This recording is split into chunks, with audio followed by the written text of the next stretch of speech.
What's up, everybody? Welcome back. I'm going to unmute my co-host, Samson, from the Let's Talk Oculus podcast right now. Samson, how you doing, bud? I am doing well. Thank you for having me on, Mike. Absolutely. Thank you for being here. This is day 2 of MetaConnect. I'm not going to look directly at the camera, obviously, because the screen you're seeing right now is actually what's on my main screen, so my chat's over here. Space Dancing, hello. Monkey, Black Market Honey. What's up, man? Shane, hello, everybody. Thank you so much for being here. Ballman, hello. Thank you for being here. Appreciate it. So let's run through what we're going to talk about. 815 in Sweden for the 512. Jeez. Ugh, damn. Oof. That is brutal. Oof. That is brutal. Oof. I saw as high as 900 in some place. Someone in my comments said that. What's up, Chew? How you doing? Samson the Glory. All right, so today is going to be a lot more dev heavy. So I said this yesterday. If this is boring, we're going to bail. I put a link in my Discord earlier. Samson is actually on the Discord stage with me right now. So after this is over, if you guys want to hop over, I can bring you guys on. You don't have to be on camera, but you'll be able to speak directly instead of having to type the whole time. That's a little bit harder to do on YouTube. You actually can't do it unless you're doing a mobile stream. And I'm not doing a mobile stream. This is my full stream setup I use on Twitch. So running down the list here, it starts at 1 o'clock unless someone has to take another poop and they have to delay 30 minutes again. MetaQuest Mixed Reality. Get a first-hand peek into the mixed reality world we're building. Join Meta Leadership as they walk through all the things mixed reality and MetaQuest 3 and the cutting-edge capabilities and business strategies driving this next generation product. There are 3 sessions here: realizing your creative potential, unlocking the magic of mixed reality, and everything you need to know to build on MetaQuest. These last 2 are very, very dev specific. So I think we're gonna watch the first one, realizing your creative potential. All these are meant for developers, but that one I think will have a bit more pertinence to us. Excuse me. I like it. And then the next one is all about the AI. If you guys don't want to watch anything about the AI because it's all about Llama, at that point we can go over to Discord and just hang out and chat. I'll leave the stream up so Samson and I can react to whatever you guys are doing. I'll just bring the Discord screen over and that's what we'll do. Put the one in chat if you pre-ordered yesterday. Put the one in, Samson, did you pre-order? I did not. You did not? Me neither. I'm not one for pre-ordering the hardware. I don't know. I don't find the need. It's not going to be sold out. You don't want Asgar's Wrath 2 for free in 3 months of MetaQuest Plus? Okay, Mike. I might have pre-ordered Asgard's Wrath already.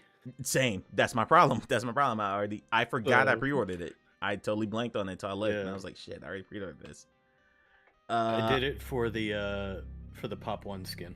Yeah. Let's see, 619 euros for the 512 gigabyte version in England. Hey Chester, how you doing? Yeah, they're taking the money out too. A bunch of people were on X and in Discords I'm in saying they already debited their credit cards for it. So yeah, publishers can get my money when I get a product. That's fair. That's fair. Okay, so that's the plan for today. I have a hard out and so does Samson because I've got work to do and I have a stream tonight on Twitch because it's my 2-year Twitch anniversary. So we're doing a bunch of stuff I got to prep for, and Samson's got work he got to do as well. So we're not going to be here all day. It won't run as long as yesterday. Again, if we only watch one talk and then we just kind of recap and go, that's what it'll be. I have 9 gigs left in my 128 gigabyte Quest 2, so I'm hesitant to buy the lower storage model Quest 3, but also forking over $650 for the higher model. Yeah, I get that. What's much about Mike, Showcase? I got a question for you. What you got, buddy? Do you think that they'll follow suit like the 64 and discontinue the 128 after a year or so? That would be my guess. I think they bump it to like 256. Yeah, I think they go to 256 at some point. That's a Spark Talk. We're not gonna do that. One thing I want you guys to mark your calendars for. This is up on the screen right now. This is Callum Hurley. He is the producer for the VR Game Spotlight at the EGX show in London. This is on October 14th, Saturday, October 14th. So this is the next one where you're going to get a lot of VR trailers. I'm trying to work it out so I can live stream this.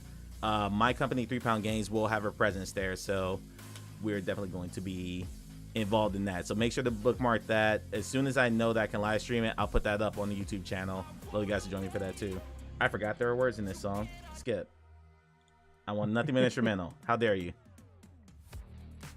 Was much of a showcase. I already made up my mind on leaks alone.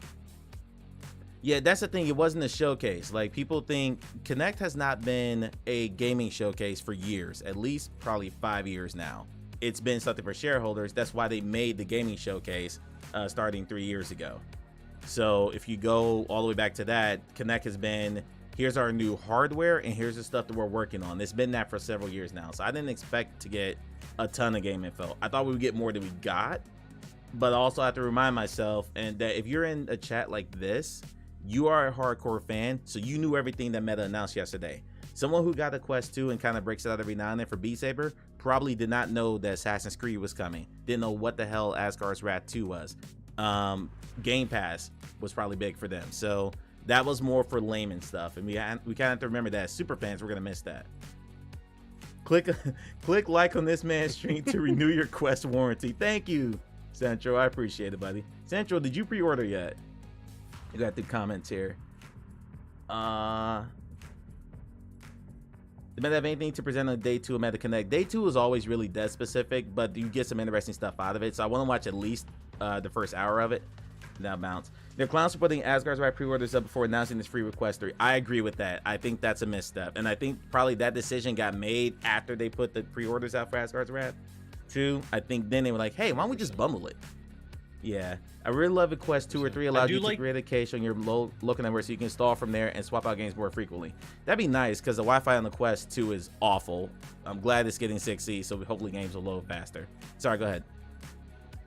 Oh god, I forgot what I was gonna say. I'll remember. It was something that I liked. I know that. Yeah. Are you the clowns for pre-ordering? I haven't pre-ordered yet, so. But no, I think. I don't know. They at least try to put some incentives out there. If you got Quest Plus and you don't have a lot of games, you essentially are getting 12 games at that point. 13 games if you count Asgard's Wrath 2, so that's pretty good. I got it. I do like that the bundle is actually a bundle and not like PSVR does it, where you're paying for the game anyway. Yeah, where here's a pay an extra $50 for that. Although,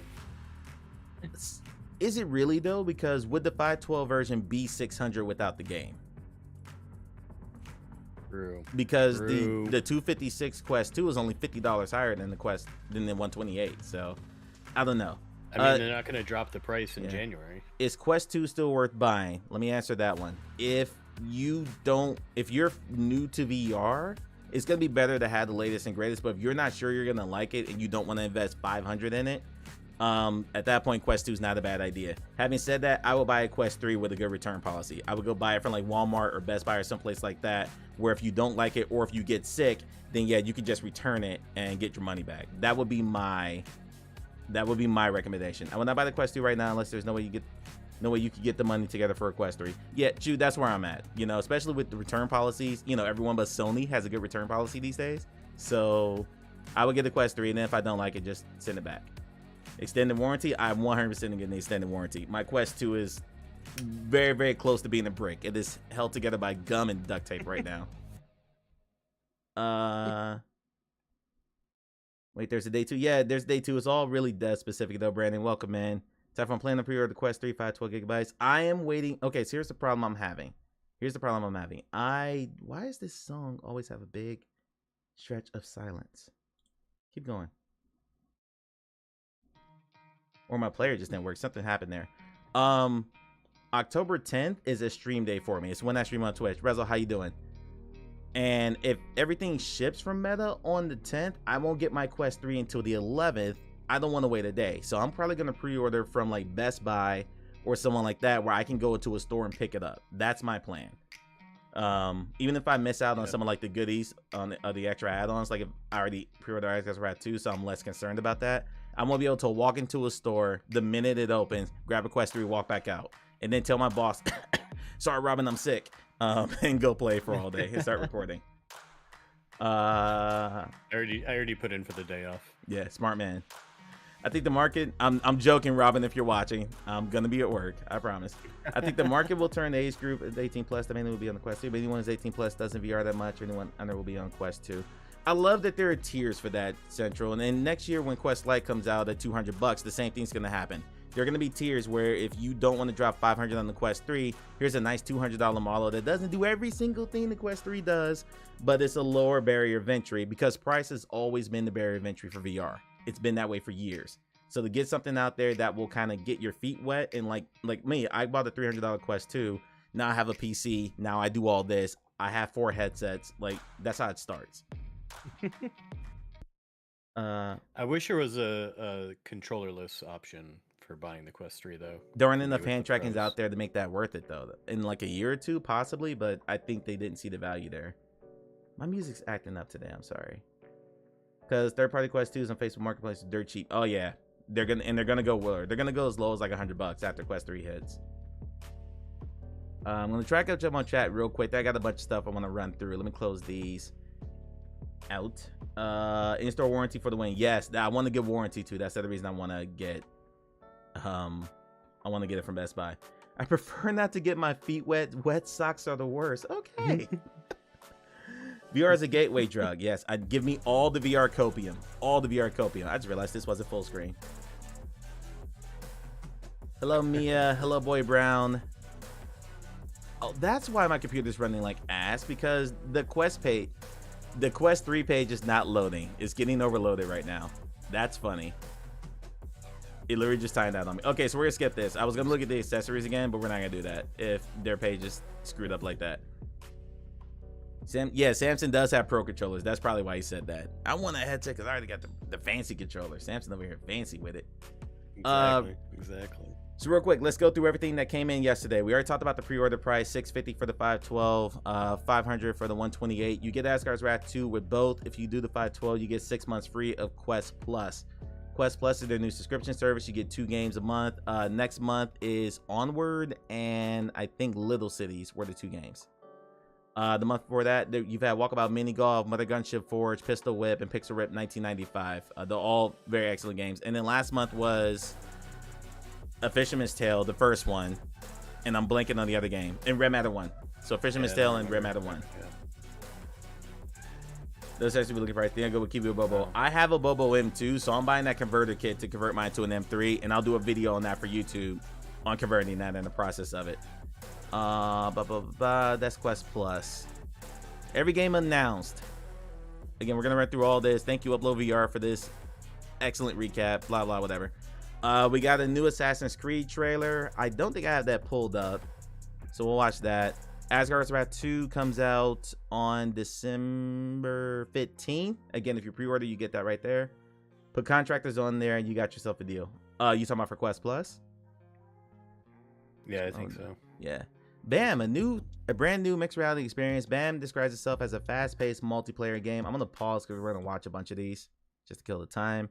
Bam. Place your tabletop arena where it suits you. Scale, rotate it, and puppeteer your character to victory online or local through spatial anchors. Bam is a Quest 3 launch game. Hey, we have a Quest 3 launch game.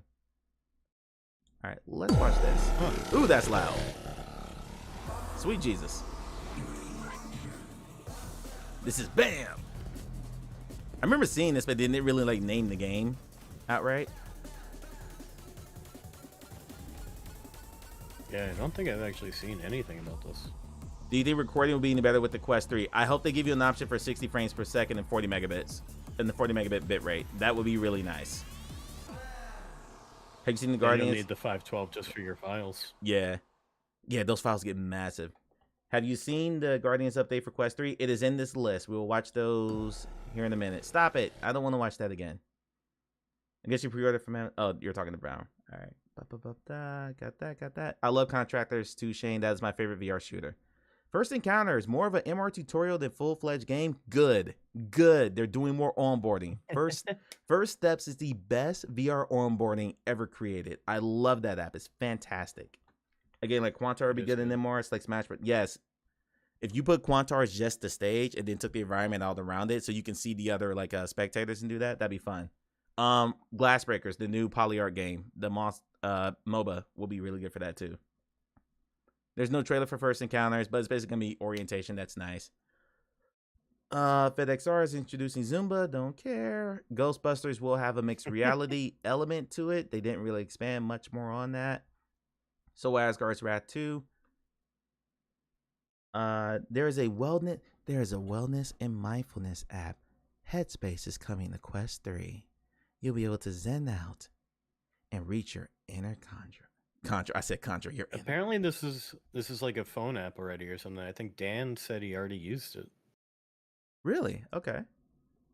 Or it's like already something. I'm like, and then I think Dave said he gets it through work, Yeah. like the subscription or something. I'm not sure. I'd never heard of it. Mazak, where do you live?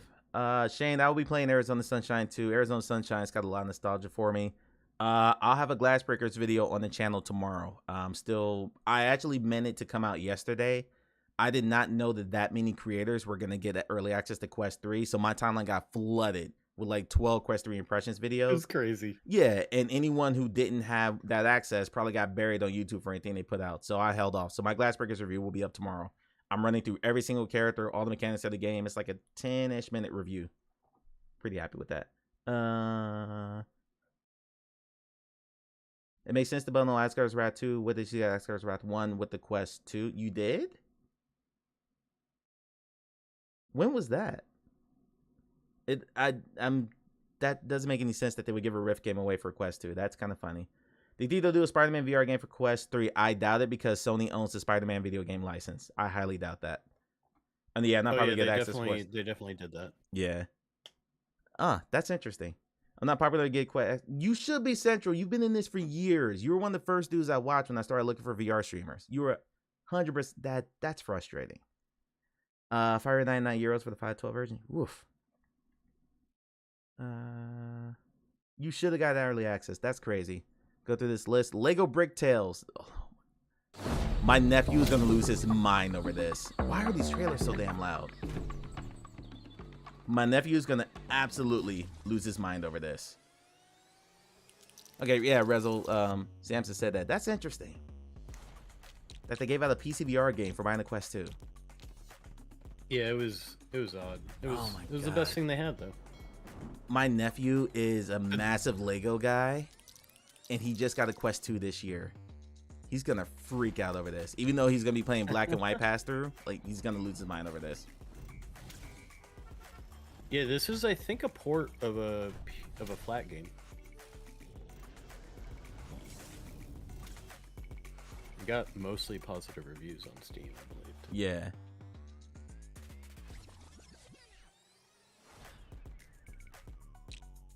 It looks cool. I was hoping for more of a sandbox experience, but it does look cool. I'm sure they're gonna add that in though. They have to. December 7th. If anyone's into Lego, I don't know if I'm gonna review that, but you know. Les Miles Combat. We're gonna skip right over that. Roblox is going to the main store. Actually, it's on the main store now. Thank God for the optimization. Put Lego Star. Yes, Lego Star Wars would be fantastic. All those Legos, Lego Harry Potter, Lego Star Wars, all those guys should be on there. That'd be great. We got about 13 minutes left, so I gotta pick up the pace here. Stranger Things will have mixed reality content. You saw some of that yesterday, where some of the portals into, I don't know what it's called in Stranger Things. I've never seen it. The other world, hell, whatever it is. You'll be able to open up portals for mixed reality into that space in that game. Did you ever get a PSVR 2? No, I did not get a PSVR 2, and at this point, I don't think I'm going to. I would like to play Paper Mario on mixed reality pass through. I'm probably gonna experiment with trying to play my Switch when I get Quest 3 and I can actually do like full pass through. So like I'll have my TV, like the video will like stage my TV, and then it'll pop up like the big screen in VR, and I'll see how that plays. I'll play some Tears of the Kingdom. The Upside Down. Thank you, Daniel. Supernatural is getting a price drop. The subscription is going down to $10 a month. Is anyone sub to Supernatural right now? Walking Dead, I had that video separately, so we'll watch that. Wallace and Gromit are going to have a full VR game, The Grand Getaway. We've known about this for a while, but again, like, your casuals didn't know this was coming. So if there are casuals who are in Wallace and Gromit, they were like, oh my God, what's that? My kid is on the PS5, too much for me to VR on it. Ain't that the truth, Shane? Ain't that the truth? And then Game Pass. I don't have this pulled up, but Game Pass is going to launch for Quest in December. There were people on X saying, why would this matter if you already have a big enough TV? Why would this matter for Quest 2? And I replied back to him, you must not have kids. Because anyone in chat who has ever had their kids take over the TV, one of my best friends, her daughter watches the new Pixar movie Elemental over and over and over and over again. So she doesn't really have access to the TV in the living room. If you're in that situation, to be able to pop on your VR headset and just play Xbox that way, it's going to be a godsend. Meta doing the shout out to the parents there. You don't even need to own an Xbox to play Xbox. That's the Yeah, you thing got that PC kind of Game blows Pass. my mind now. Yeah, PC Game Pass Yeah. is great. So the laser beam mixed reality that flashes on the screen for a second. Always wanted to do that. I have not. Is there a live stream of the convention? They get delayed. It'll be up in 10 minutes. It starts at the keynote starts at 1 o'clock. I have a projector and the virtual screen is faster than the wall size. I have a projector too, and I don't even use it anymore at this point. This is from Fast Travel Games. They're announcing upgrades to Guardians Frontline. We're gonna watch that in a minute. Broken Edge will have a mixed reality mode. I reported that on the channel like 2 months ago. And Apex Construct, one of their older games, is gonna get a bump up to 90 frames per second. That's not my favorite game in the world, but I appreciate that they're touching all the games in their library. I would suspect they're gonna do a Fisherman's Tale at some point, both the Fisherman's Tale games, maybe Mass Maker. They're gonna go back and touch all those games. No, I'm sorry, Mass Maker is Vertigo. My bad. Excuse me. Skip that. Best Buy side where the money so I can snag it day one. Farmer, I'm doing the same thing. Let's pop over. Let's watch some of these graphic comparisons. This one is Red Matter 2.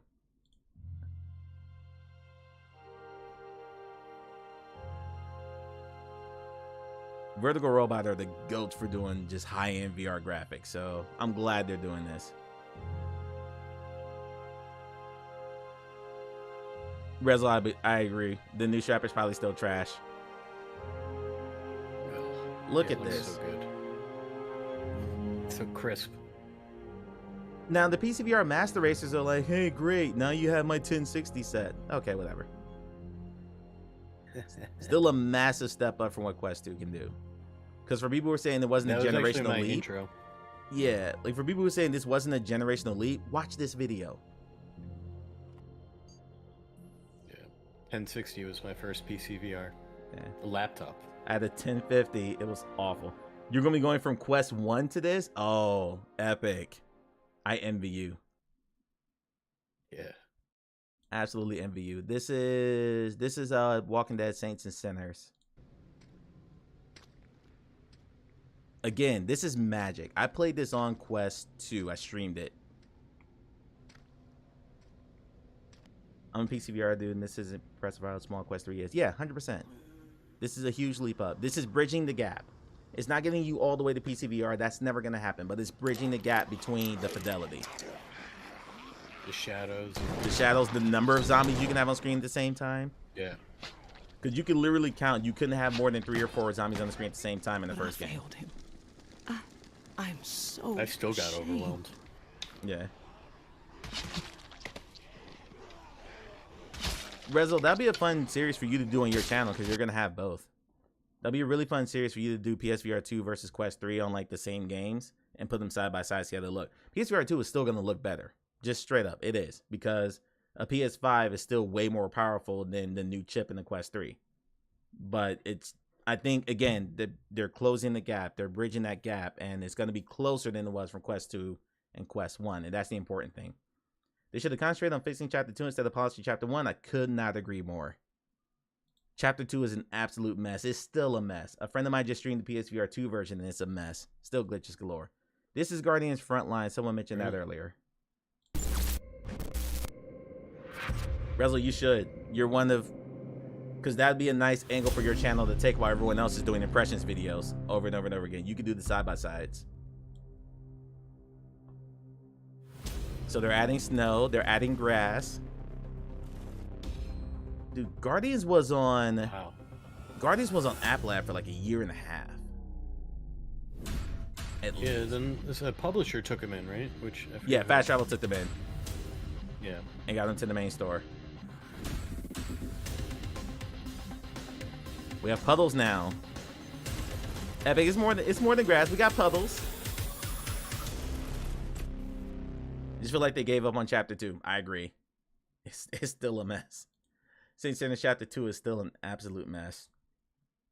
All right, so let's come here. Let's close all you guys. All right, so How common do you think this will be, upgrading the graphics for the 3? I think over the course of the next year, you're going to see a lot of developers who don't have a new project like on the horizon in the next 6 months or so go back and make these enhancements for Quest 3 just to get people back into their games. So if you can take probably, let's say it takes you a year to 2 years to build a game from scratch. If you can take, 2 to 6 months or something like that, and basically just upscale your game and say, hey, we have Quest 3, come back to the game. I mean, that'll get more retention, more people back into your ecosystem. Yeah. So I don't It's know, basically a second release date. exactly. I mean, that's what PSVR 2 is doing. Having said that, how do you feel about the fact that we aren't getting, how can I say this? PSVR 2 devs had to do it because that wasn't backwards compatible. So do you want to see a lot more Quest upscales knowing that it's fully backwards compatible? So you can play all your Quest 2 games on Quest 3 right now. It's going to look better just because of the pancake lenses. So I feel like that's kind of less important in Quest ecosystem than it is on PSVR 2. I'm glad they're doing it, but like how important, like how much of an emphasis do you put on that versus, hey, I want new games? Especially if you're doing it for free. So what happens to Quest 2 now? They're still going to sell it probably until that $200 Quest Lite model comes out. Go check my channel. I have a video out on that. I think they're going to sell it until that one comes out, and then they'll drop it. New games 100%. I agree. Some of it may be automatic. Meta will make it as easy as possible for devs to up the resolution for the Quest 3. Yeah, I think what like people like what Vertigo Robot did for Red Matter 2, they went back and just like they added shadows and all the dynamic lighting. That stuff is very time consuming. It, like I said, it's automatically going to look better because you have the pancake lenses and the edge clarity and the sharpness and all that. That's automatically going to make your game look better. So a lot of devs will probably not touch it. Well, to be fair, a lot of the PSVR 1 games, I didn't play like Paper Beast. When I played on PSVR 2, it's like a new experience for me. That's fair. Only exceptions are the major PvP games like Pop 1 and Breachers. I'm really interested to see what they do with Pop 1 because Pop 1 is now officially 100% drop Quest 1 support. And now they've got new hardware with Quest 3. I really, really want to know what they're going to do. I have to say, I was playing Pop 1 on the Quest 2, and then I played on the PC. A lot of pop-in on the Quest 2. Yeah. Yeah, that map loads like you're playing Fortnite on the Switch. Yeah. Alright, so I think this is the one I want to watch, because if you look... Shit. Sorry. Hold on. Go back. Go forward. Go forward. Go forward. Pick a few key titles, but we want what's new without losing out the whole library. Agreed. The fact that they haven't ported Astrobot to PSVR 2 yet is mind-blowing to me. This is the one I think we want to watch. Learn how to push the boundaries of VR fidelity. Interested in exploring ways to blend the physical and virtual worlds of mixed reality. This session will focus on that. I think that one's the most interesting for us, because the second one is leveraging Presence Platform to add mixed reality capabilities into your apps. That's how you actually... That's like SDK level stuff. That's really dev specific. Like some of my coworkers will care more about that. And the last one, this session will give you an overview of our new and updated tools to support your development with a focus on the MetaQuest Developer Hub. That's what MQDH stands for. Play testing, release channels, profiling tools, showcases, and Meta XR Simulator. None of that I think has any pertinence to consumers. So we're gonna watch the first one. I think it's all 3 in succession. That's what I'm hoping it is. I think it's all 3 back to back to back, but if it's not, if it's a breakout session, because that happens at conferences too, then that'll be the one we watch. The Quest Store had game bundles with the Quest 3, and I am not buying Beat Saber for a 3rd time. I refuse. Asgard's Wrath 2 was given away for all the way for... Okay, yeah. That's so interesting that they gave out a PCVR game for that. I want Astrobots on PSVR 2. They should. I want to play that game so bad, but I am not using the fucking glow sticks. I'm not doing it. They're doing all this in one 60-minute timer Facebook page. Yep, let's go over to the Facebook page. Let's go ahead and pull up the watch screen. If they do them all back to back, that's gonna be the better one. Let's go there. Turn off the music. We'll keep talking, but we're gonna turn off my music, and we're gonna turn on the Zen mindfulness music. Everyone just relax. 3 deep breaths in, 3 deep breaths out. I wonder if Blade and Sorcery is going to get an upgraded version. Sorry, say what? How many people they got watching their stream here? Good question. Let's see. 321. I think that's just the chatters. Looks like 321. Most people know this isn't. Yeah. This isn't like meant for gamers. And it's got almost 20K. You broke up for a yesterday. second there. Say that again. Oh, the IGN live stream yesterday got up to almost 20K or around there, I think. Yeah, I'm I was proud of. impressed. I'm proud that I broke 3. I never expect any of you guys to show up for any of this stuff. So the fact that anyone's even here is incredible to me. I really appreciate it. I love how the YouTube live studio just repeats the same 5 seconds of my starting soon screen as like proof that I'm live. It throws me off every time I look at it. Blade and Sorcery should get an upgrade because it needs an upgrade. Dreamy, by the way, welcome in. Good to see you. Been a while. Hope you're well. The whole Connect is meant for gamers, but every year people lose their shit about no games. I wish people, we said this at the start. I wish more people knew that. This is a shareholders and a developers conference. We get our little Nirvana in June when they did 90 straight minutes of gaming. Augment sounds cool, but sounds like it's gonna be walled garden outside the pictures. I think it's gonna get monetized too. Like you're gonna buy like different assets to put in your house. Hey, pay $2 for this planter. Pay $1 for this poster. I think they're gonna monetize the living crap out of that. Could be some pre-order stuff too.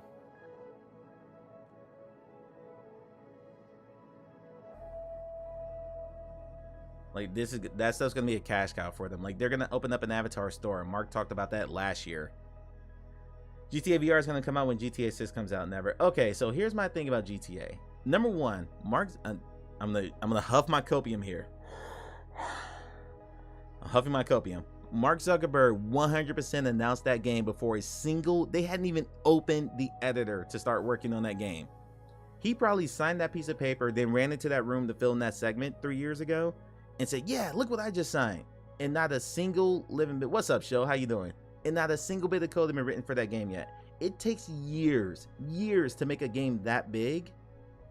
And that's what I think happened. I think he jumped the gun because he was ignorant to how long it takes someone to make an actual game.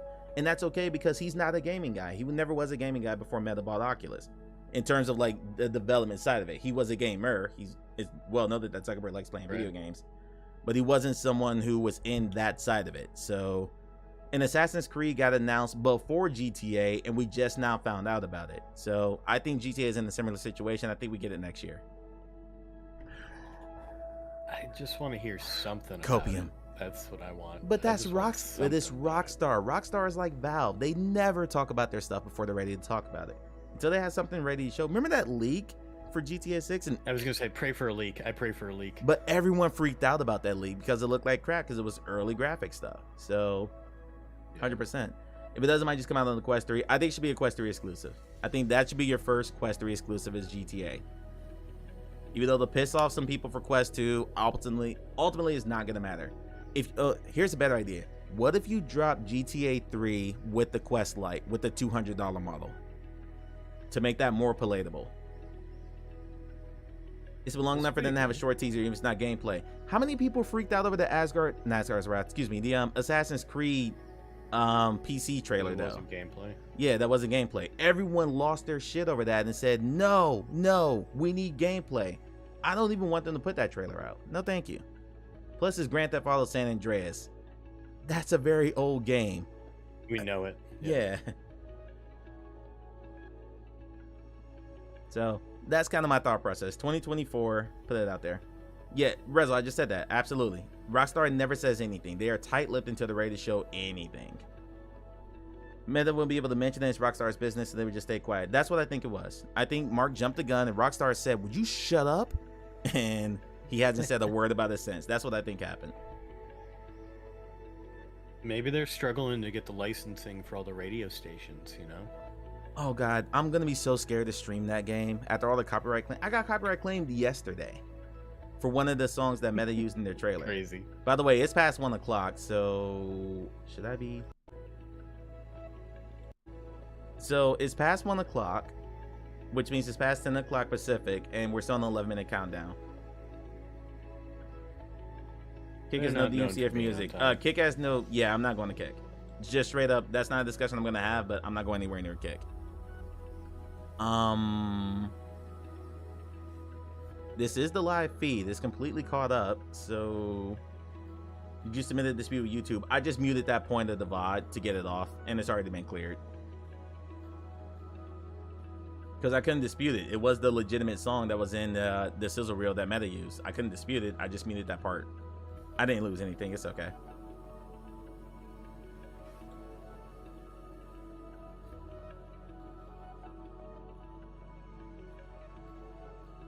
Meta for the Valor, is that why? Who didn't go to the bathroom first this time? Yesterday we know it was Zuck. He had to run real quick and take a number 2. Probably had those glasses on so he could, like, you know, take camera shots while he was on the throne. Yes, it's on the stream service has. Yeah, exactly. It's not. If the DMCA goes after Kick, a bunch of people are gonna lose their platforms or channels, and Kick's gonna lose a lot of money. So that's not like something Kick specific. The DMCA just hasn't paid attention to Kick yet. That's coming at some point. It happened to Twitch 3 years ago, where a bunch of people were playing whatever music they wanted, and then DMCA came down on Twitch, and there were like copyright strikes all over the place. A lot of people got banned for that. So it's gonna come at some point.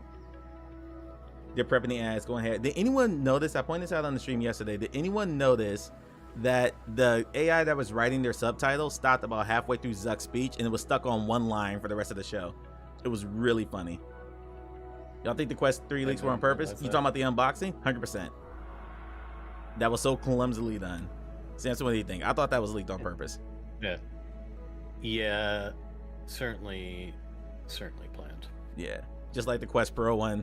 Like, come on, bro. You left your Quest Pro in the hotel, and some random hotel worker found it. Come on.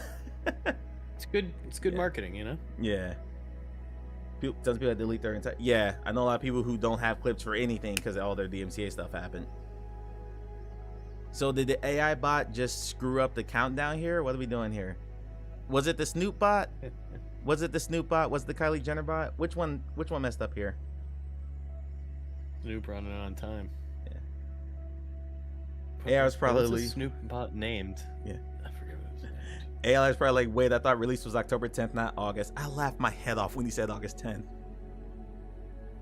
You could tell he was nervous though. Like every other speaker after him, Boz, the catcher lady, forgive me for not knowing her name, because I thought the one who presented the glasses was fantastic. The one with Hello Kitty in her jeans and the kitten shirt. She had a lot of energy. She sold a lot of glasses yesterday. I almost pre-ordered those damn glasses while I was sitting here in stream because she was awesome.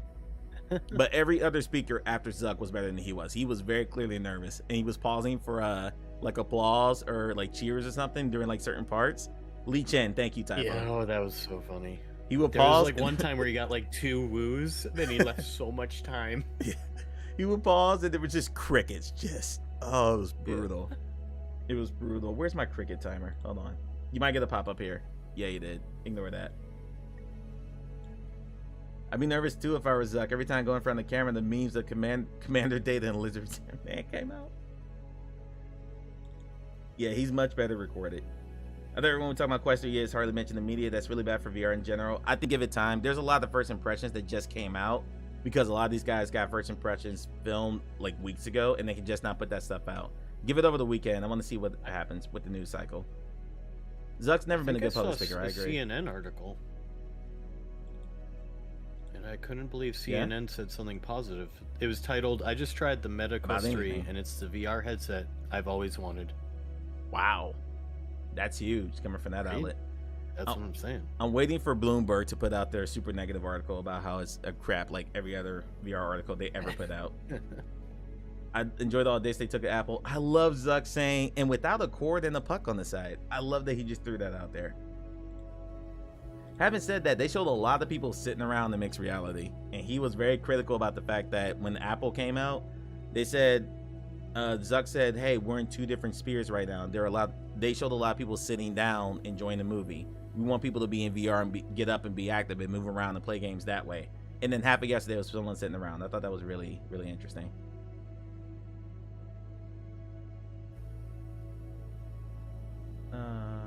Jude, that's a very good point. That's a very good point. Thank you for saying that. Where's my cricket sounder? Here it is. So every time Zuck paused for a joke, this happened. Over and over and over again. Over and over and over again. That would have landed better if I had my soundboard up. I'm just most concerned that the future Quest is MR, not VR. No, I think they can exist side by side. I think you're going to get a little bit of both because VR is always going to be the base and the bigger things are always going to come to that. MR is just a new sandbox that developers are allowed to play in. I think we're going to see some awesome MR stuff in like a year or two, but it's going to take time for developers to get their heads around it. How do I get in? Get in what? Why is there a day 2 of Connect? Day 2 is really for the developers. So we're going to watch like 1, maybe 2 of these. And then we're going to hop over to my Discord, and I'm just going to hang out with you guys and see where your thoughts are. That's where Samson's on my stage on Discord right now. That's where his camera is. I can't find the link for Connect. I will put it in the chat. Sorry, what'd you say, Samson? I said we're hanging on the main stage. Yeah.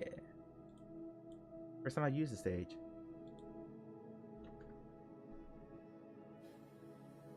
Normally I'd be nervous getting on a stage, but this one felt okay. Worldwide, I just dropped. Yeah, there you go. You got the link. Good. I hope that the augments in Quest 3 save you and that you turn up the headset. Where my last boundary was. That's what a spatial linker is. A spatial linker is something that you can anchor in a scene and it persists after you leave. Think of it like a game save. A lot of people know what spatial linkers are, but that's what those are used for. Quest is gonna go good. It's not on Quest Pro. I think Quest Pro's dead, bro. They gave out hundreds of those at the Roblox conference. I think Quest Pro is just being written off as they're using them as dev kits now, and that's okay. If you can repurpose something that didn't work in the consumer market as, hey, use this to build an awesome app for our future products, that's fine. I gladly take MR for OLED panels and eye tracking. That would have made it more expensive. OLED panels are notoriously very difficult to make. The yield on those is so low. It's like 30-40% yield. So for every OLED panel that gets manufactured, 6 out of 10 of those get tossed away, and they can only keep 4 out of those. That would have driven up the price of the headset. Meta didn't want to do that. And same thing for eye tracking. Eye tracking, the tech right now is expensive, so it's going to stay in like that premium tier. I think in like a generation or two, Quest 4, Quest 5, around that time, you'll start seeing eye tracking being like industry standard. I don't think it happens yet.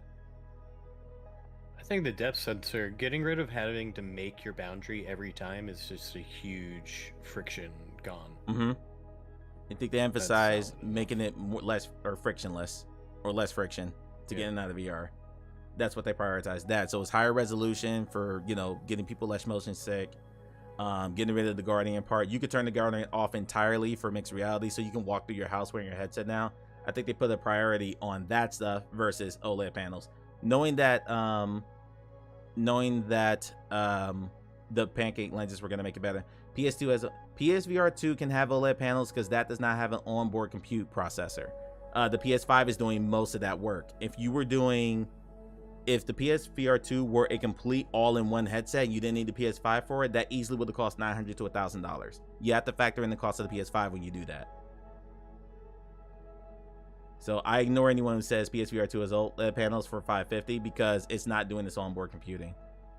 Augments are going to use to turn a person's room into an e-girl paradise. I'm for it. I'm for it because anything's going to get more people in headsets and using stuff like that, that's fine. My kid will have a blast decorating her room with augments. Have an absolute blast doing that. Dream for me is nice, light, comfy goggles you wear all the time, and MR is your life. Yeah, I think we're still quite a bit of ways from that. Like the smallest form factor right now is the big screen beyond. It doesn't have onboard audio, and you still need a PC for that. So I think we're years away from that being like the standard. Where's this live? Nothing on their Facebook page. I posted the link. It is right here. And the battery is still only 2 hours, so you're gonna need a battery pack in your pocket if you're gonna be, you know, using this all day. Shout out to Bobo for that converter kit. I will be buying one. Really excited. But for the people who are into like hardcore gaming, like there's something for everyone. Like everyone's gonna eat, and that's the important thing. All right, so the last time this got down to a minute, they put on another 30-minute delay because I don't know, Zuck ate Taco Bell the night before and just was really tore up. You toss a compute block it to your pocket, it wirelessly connects to your goggles and replace your phone. It'll get there eventually. I just don't think it happens. If Nintendo gets into VR, there'll be a lot of Pokemon Go about, I imagine. I actually am going to make a video about Nintendo and Microsoft getting into VR for next week. I don't want it to happen. Not on that scale. Spoiler. And I am a Nintendo fan, but I do not want Nintendo to make a VR headset. Taco Bell is brutal though. Yes, I know. Taco Bell will. I'm 42.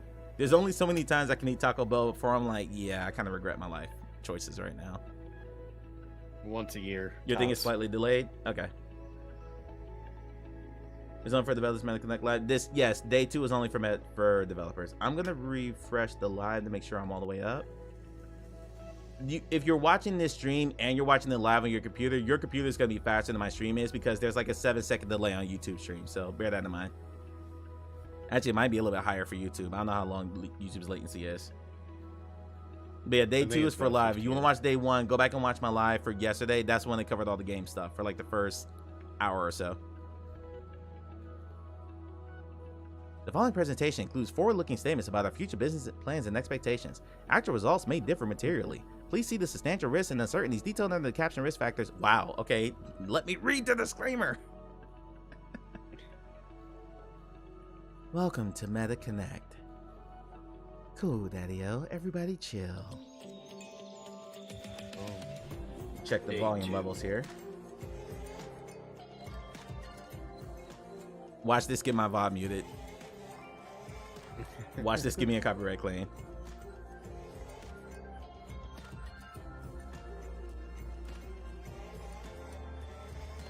That's fair, Rudy. The good thing is there are options now.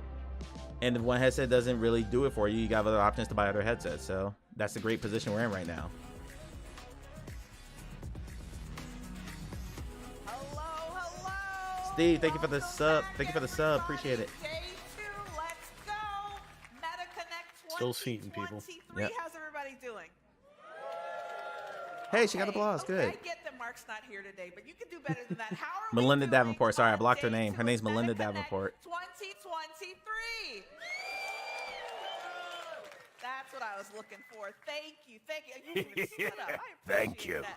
I hope That was you the had subscriber. a fantastic first day, everybody, and the chance to learn more about all of the fantastic innovations and maybe even try them 868 out on your people, own. Samson. I saw your 885 in social there now. media. I saw y'all on Instagram plugging what was going on and Mark got Taco seeing Bell all the again cool last night. things out here. We have another fun full day today. But before Epic, we that's not start, fair. let's get a good I idea keep calling her the of cat lady. I keep forgetting her name. The what's cat lady, the one who did the First glasses. up, we She was have charisma Fox personified Light yesterday. She was Talks, great. designed to give you quick introductions to Turn up a bit. We can't really hear it. All right, announcements gotcha. that were so exciting.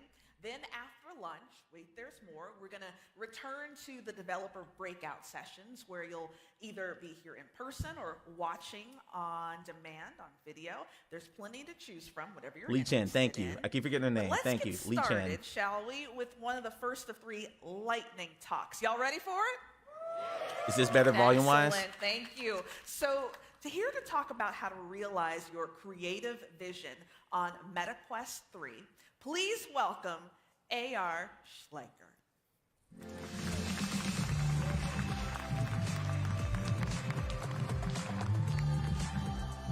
You're welcome.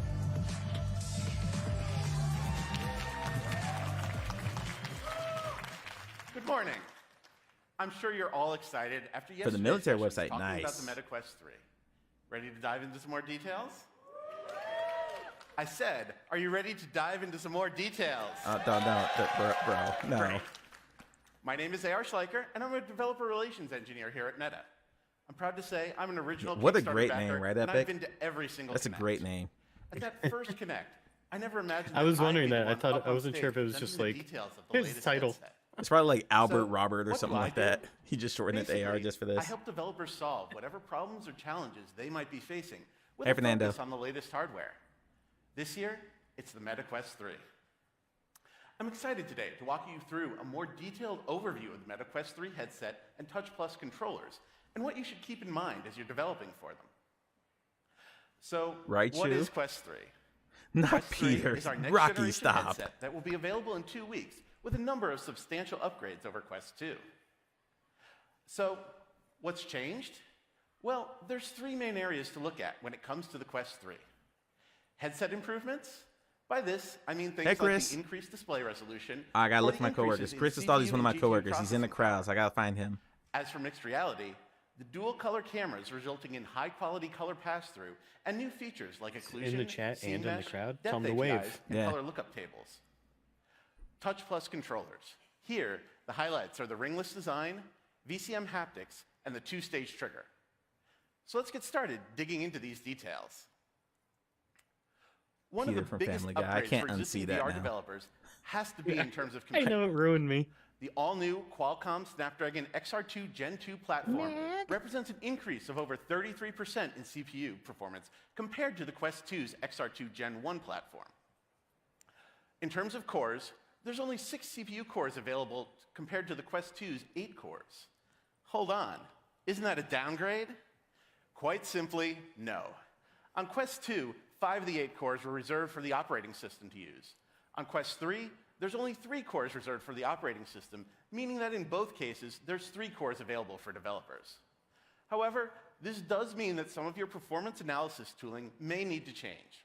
Reza, I don't think they On really Quest cared 2, about that. the cores It's not a available to hardcore gamer's applications are headset. CPU 4 through That's 6. why there's no headset On haptics. Quest 3, this changes Sony to was CPU emphasizing 3 like to 5. just straight gaming experience. This But is that's different. just one side of the coin. On the flip side, with the GPU, things are even better. The upgrade from the Adreno 650 of Quest 2 to the Adreno 740 of Quest 3 represents a significant I would still boost, recommend Virtual more than Desktop. 200% the GPU processing power. In fact, we're revising some of our prior I guidance. mostly solely On use MetaQuest Erlang 2 and myself. earlier devices, we've had to warn developers away from deferred rendering. The GPU power just wasn't there. However, while still not for all applications, our early tests on Quest 3 have shown that this now can be a path worth evaluating and considering. While we're on the topic of graphics, let's go into some details of the optical stack. Quest 3 contains a 2064 by 2208 display for each eye. I really want to test that horizontal field of view. 1832 by 1920 of the Quest 2. Andrew Bosworth said it was Just like the Quest the same Pro, as Quest 2. These displays are rotated at an angle, making it significantly harder to pick out individual pixels, Yeah, I mean, especially it's when you're pretty looking at close. both displays at the same time. 10 extra The degrees. default eye buffer That's a lot, size though. 10 also extra received degrees is a boost, lot. going from 1440 by 1584 on Quest 2 to 1680 by 1760 on Quest 3. Why not closer to the native resolution of the panel? Considering the distortion that takes place to make the image display correctly to users, we found this to be the best balance of resolution and performance. If you've got a particularly demanding application, remember that our VRCs allow you to adjust this render scale to as low as 85% of these values. While if you have extra GPU I look like available, Gideon? I don't look raising this anything like higher Gideon. can make your app look even better. The new dynamic resolution I don't know who functionality that is. available in Googling now. V56 and later versions of the SDK allow you to automatically scale up and down based on application performance. What about the field of view?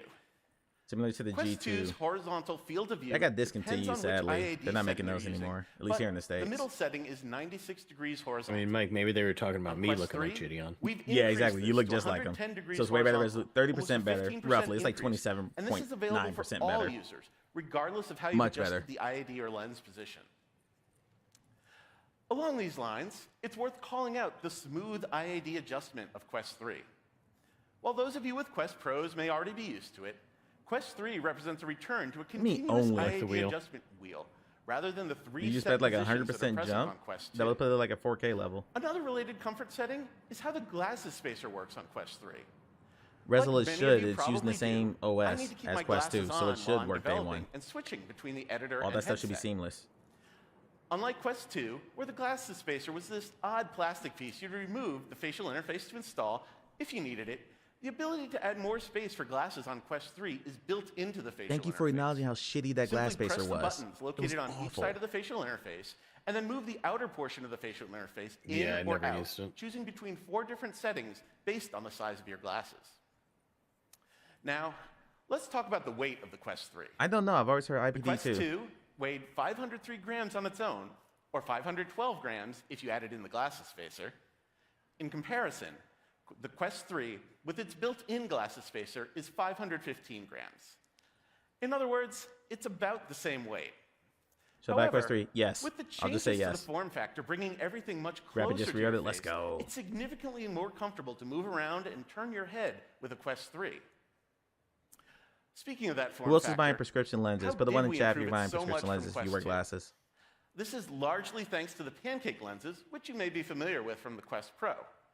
As we no longer need to have as much distance between the lens and the screen, we can bring all those components for behind the Chris screen, like and the Robin. processor and the battery, in closer to your face. Of course, the upgrade from Fresnel to pancake lenses comes with a significant improvement in image clarity as well, removing the Glasses God ray wearers in artifacts chat? that were so common with the older lenses. Is it really that much more comfortable? You're still gonna need a Let's zoom out for a a moment replacement strap, I and think, talk Epic. about RAM, storage, and battery life. Quest 3 contains 8 gigabytes of RAM. That's a 33% improvement over Quest 2. Quest 2 was 6 We expect most gigabytes for those developers who don't will know. use that for more detailed, higher resolution textures. However, the Same choice is, resol. of I don't wear course, up to glasses. the I ask for the blue application light developer. lenses.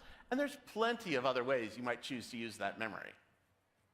As for storage, there are 2 options Do you ever available. use the blue light setting on your $499 Quest? model with 128 gigabytes of storage, and a $649 model I had LASIK, with so I'm 512 trying to protect gigabytes my of eyes storage. as much as As possible. games get larger and more complex, Yeah, like with VR higher Rocky emailed me, resolution VR textures, Wave emailed they'll me, consume more so I'll be space. responding to all of them The tomorrow. 512 gigabyte model allows you to have more games and applications installed on your headset at once, making it easy to switch Typho, that's between my them plan. without having to uninstall one in order to have enough room to install and play another. Thank you. Thank you for acknowledging Regarding that. battery life, Quest 3 does require more power than Quest 2, but has a larger battery to deliver it. While gaming, our expected battery life remains about the same at about 2.4 hours of gaming use or 2.9 hours of media use. However, My Quest when battery is utilizing so the new shot. mixed reality features Mine such won't as color charge above, like, pass-through 90 and the something depth now. API, battery life Yeah. will be lower. The trade-off, though, leads to some amazing results. What sort of results? Well, I'll take a moment to talk about my favorite example. Dude, that piano thing vision. at the end. I took piano lessons while growing up, and while I can read sheet music, I piano kind of vision's dig approach to it, teaching like you how to you play can the use your piano desk is as really the something keys. else. Yeah, you like for the feel- input, Well, it that's has really modes cool. that just use hand Yeah, tracking. That's awesome. Connecting a MIDI keyboard is where it really shines. It's just an outstanding experience that I encourage you all to try. This sort of new use case, teaching piano lessons, is the sort of thing I'm really looking forward to seeing in the years to come. What sort of amazing MR applications You got a lot, will like you the come up virtual with? like learning I'm teaching excited sessions to you can find do. out. So, what new MR capabilities does Quest 3 bring to developers? I've got no rhythm Well, now. first off, Won't help. I'm Quest terrible. 3 contains dual 4-megapixel color cameras. This is a big upgrade compared to Quest Pro's single 1-megapixel color camera, eliminating the color bleed artifacts you'd see in Quest Pro's color pass-through. Of course, it's an even bigger upgrade over Quest 2's black and white 640 by 480 cameras. As a result, Shoo, I can the explain quality that of after color this is pass-through over. I know the reason that dramatically happened. better. You really It has need to do with how they experience it interface yourself. their hard drive. The way I describe it is this. This is the first time I've really felt comfortable looking at and actively using a cell phone from within a headset. So, Chris, have you what's tried one of the reading your first cell times phone you're in Quest likely 3? to use color pass-through? It's when you do space setup to create a scene mesh.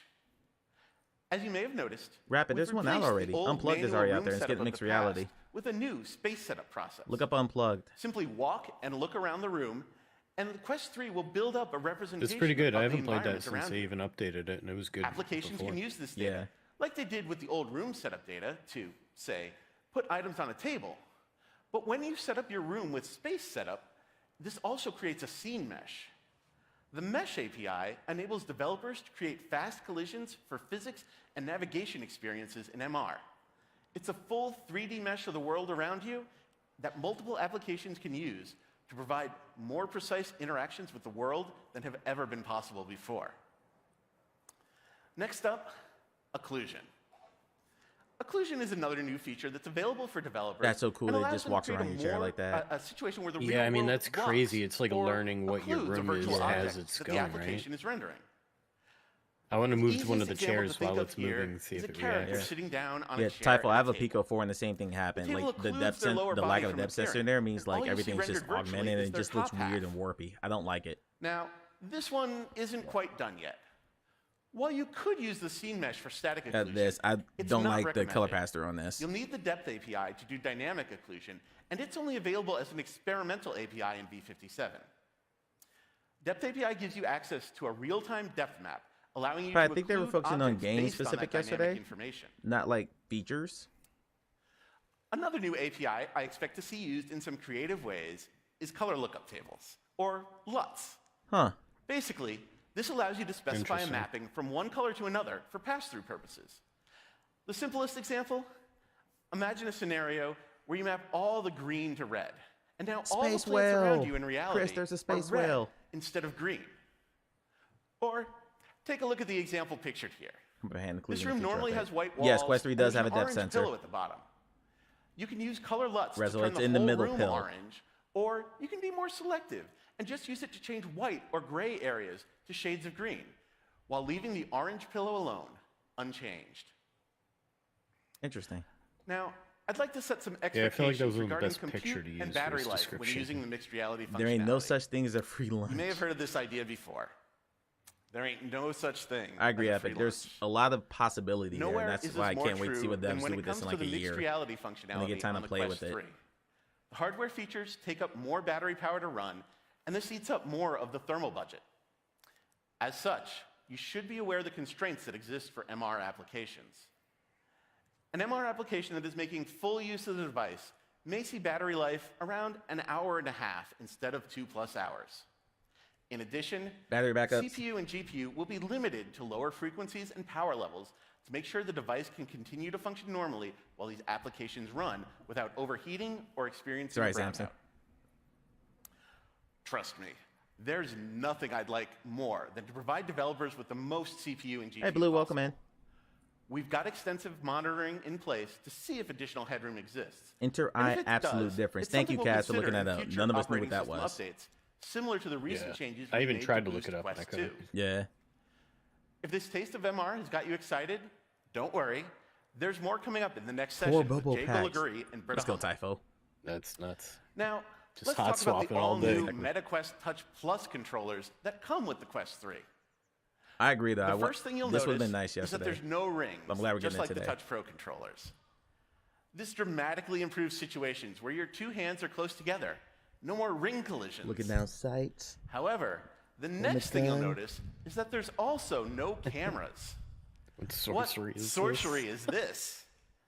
Well, we've put the LEDs of the controller ring into Zuck the is my faceplate, dad. the black part of the controller, as well as one LED in the base of the controller, just beyond where your pinky and ring finger hold the controller.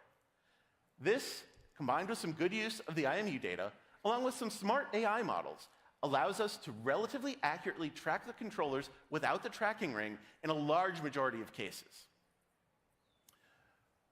Right, One of the Epic? big differences you'll notice is when it comes to Yeah, the really, that's a tracking camera concern. I get it. placement on Quest 3. Quest 2 had 4 cameras, a pair at the upper corners, no cameras on and then top. a pair I found on the that bottom interesting. towards the center on each side. Quest 3 also has 4 Yeah. tracking cameras, but this time it's a pair at the lower corners and a pair in the center, 'cause up roughly top, where your how's it eyes gonna are in do a it? front view. This means the tracking volume between the two headsets is different. What do I mean by different? Well, larger for one thing. When comparing all the space tracked by both headsets, What an Quest odd 3 can stat. view 91.79% of the space, while Quest 2 can only view 89.69% of the space. I guess data-wise, they probably figured In other that words, there weren't enough people Quest doing 3 this to can raise their see hands, so controllers they didn't in need the more of camera the up there. space around you. Let's take a look They have at all the that data, views do of have the the space data on our around the headsets. user. Yeah. From the top, this might look a bit concerning. Take a look at these images, comparing the theoretical tracking volumes for controllers.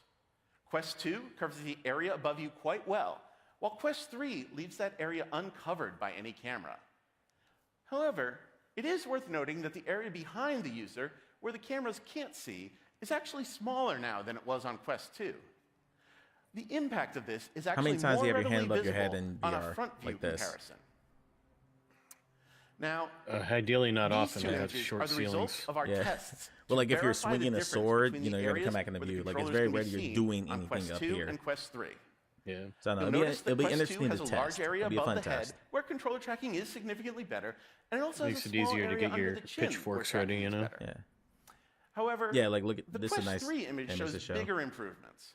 There's a large volume of space to each side of the user where controllers Throwing things in couldn't be VR seen is still before, like your but hand's now gonna come back can in the be view when seen. that happens though. You don't release up There's here. even a location Like, that you're used to releasing be a up here, you're blind throwing it spot wrong anyway. in close to the headset above the head that now gets some coverage.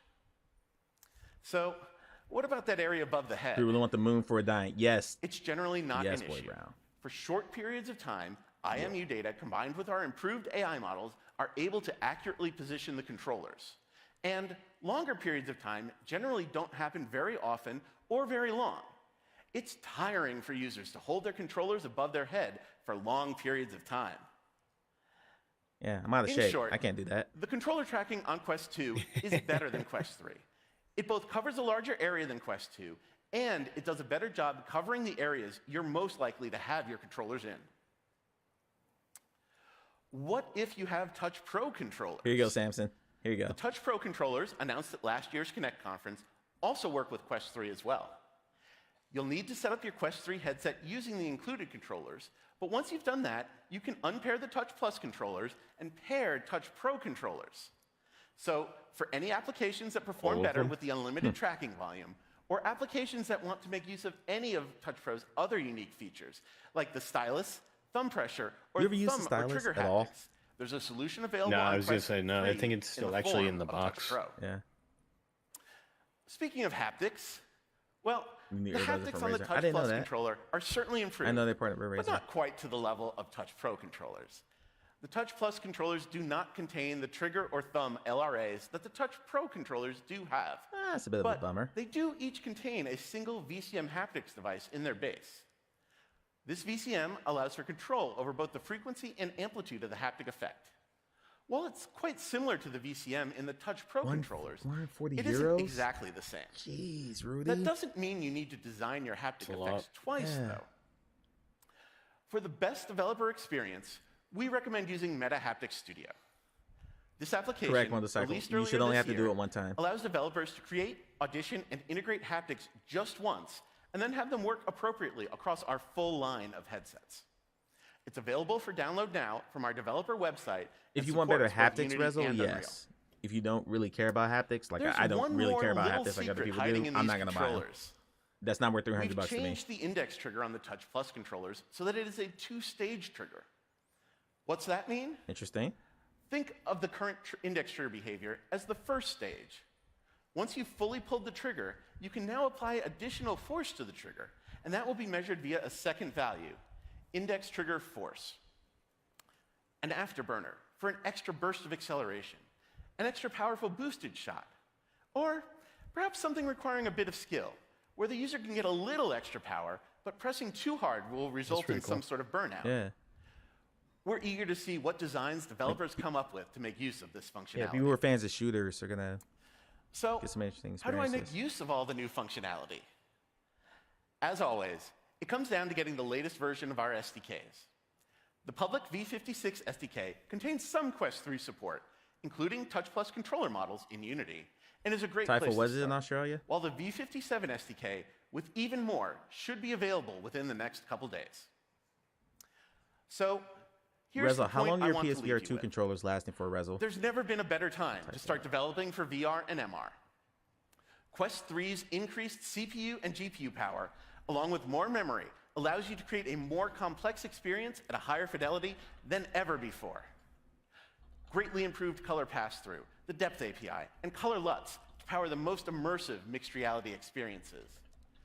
And, of course, the new ringless Touch Plus controller with improved haptics and the two-stage trigger. With that, you've got all the tools you need to develop for VR and MR, and Quest 3 is the device to develop for. I can't wait to see what you make. That's a I good think the presentation. PSVR controllers, Do you want to they learn charge how pretty to quickly elevate too. your app's experiences with did. Presence Platform? That was then good. you are Yeah, in the right you did well. place. Jay Galugari.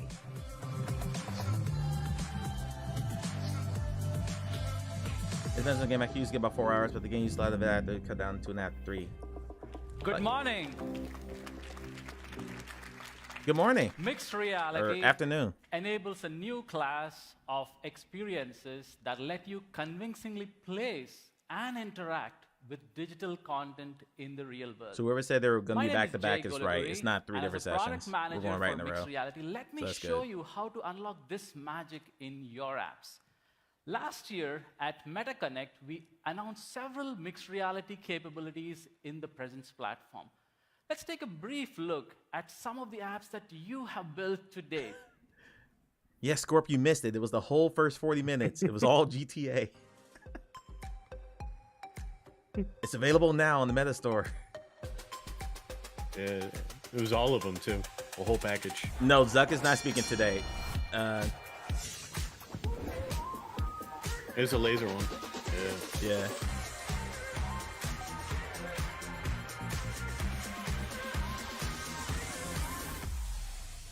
See, How the that's black- how they got him moving. How the black like, colors on the screen? It's they're LCD. standing. So it's LCD, so it's gonna be like grays, like regular LCD panels are.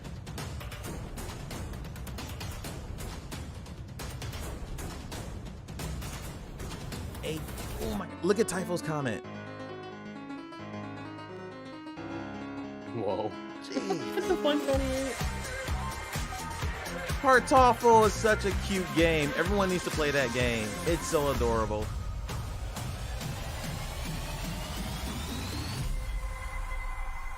Wow, those are some amazing apps that Um, let you engage. Blue, in a we don't round even of know when body it's gonna release. combat, We have no idea. Or They haven't challenge mentioned it yourself yet. to navigate a laser maze right No, in your Stuart Scott living did not room. show up. He's later in the day. Mixed reality, when Anything done good today? well, We just got a whole can recap butter of improve everything that they're comfort, safety, deeper in and the controllers immersion and stuff like for that. The your first guy was really users. good.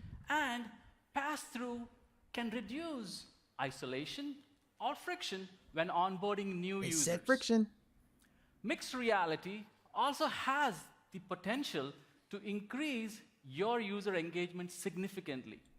For example, Trip incorporated pass-through and boosted their That's 7-day crazy. average daily active users by over Wow. 30%. All of these applications are powered by Presence Platform's mixed reality capabilities. Pass-through, Scene, and Anchors. You can use them natively in Steve. Unity, Unreal, or WebXR. First, let's talk about pass-through. Pass-through is amazing on MetaQuest 3 with 10x more pixels and a new AI-powered depth engine that takes full advantage of the hardware. All your mixed reality apps automatically I thought it benefit froze from for a second. this new pass-through. In fact, pass-through is so natural and realistic that we have redesigned the MetaQuest 3's new user Always how you like experience they show pass through. Now as they well show it as correctly. the Yes, default Chris. home environment to be in Yes. pass-through. To take this even further, later this year, we're going to let users seamlessly transition from pass-through in home to your MR app, removing all jarring black loading screens forever. Nice, Eagle. To get your apps ready, there are just two simple steps. First, use an instant runtime splash screen in your app. And second, just enable pass-through in your app at startup. And I you're do all wish set. there was a button instead of the double tap. Next, let's talk Agreed. about Scene. What makes I don't mixed like the reality knob on truly AVP. magical is I thought when that looked a little hokey, experience but I would adapts just like to a your little push button, space. be quick. Scene Yeah. API on MetaQuest 3 leverages a brand Tap new the like space button. setup. Everyone hit the like button. Say With get your. space He did setup, not say get your as the ass user ready. He looks did not say around, that, Russell. We automatically create a representation of their space, such as outlines of walls and furniture, for your apps to use. And also starting today, users have the privacy controls to choose which apps have access to this data.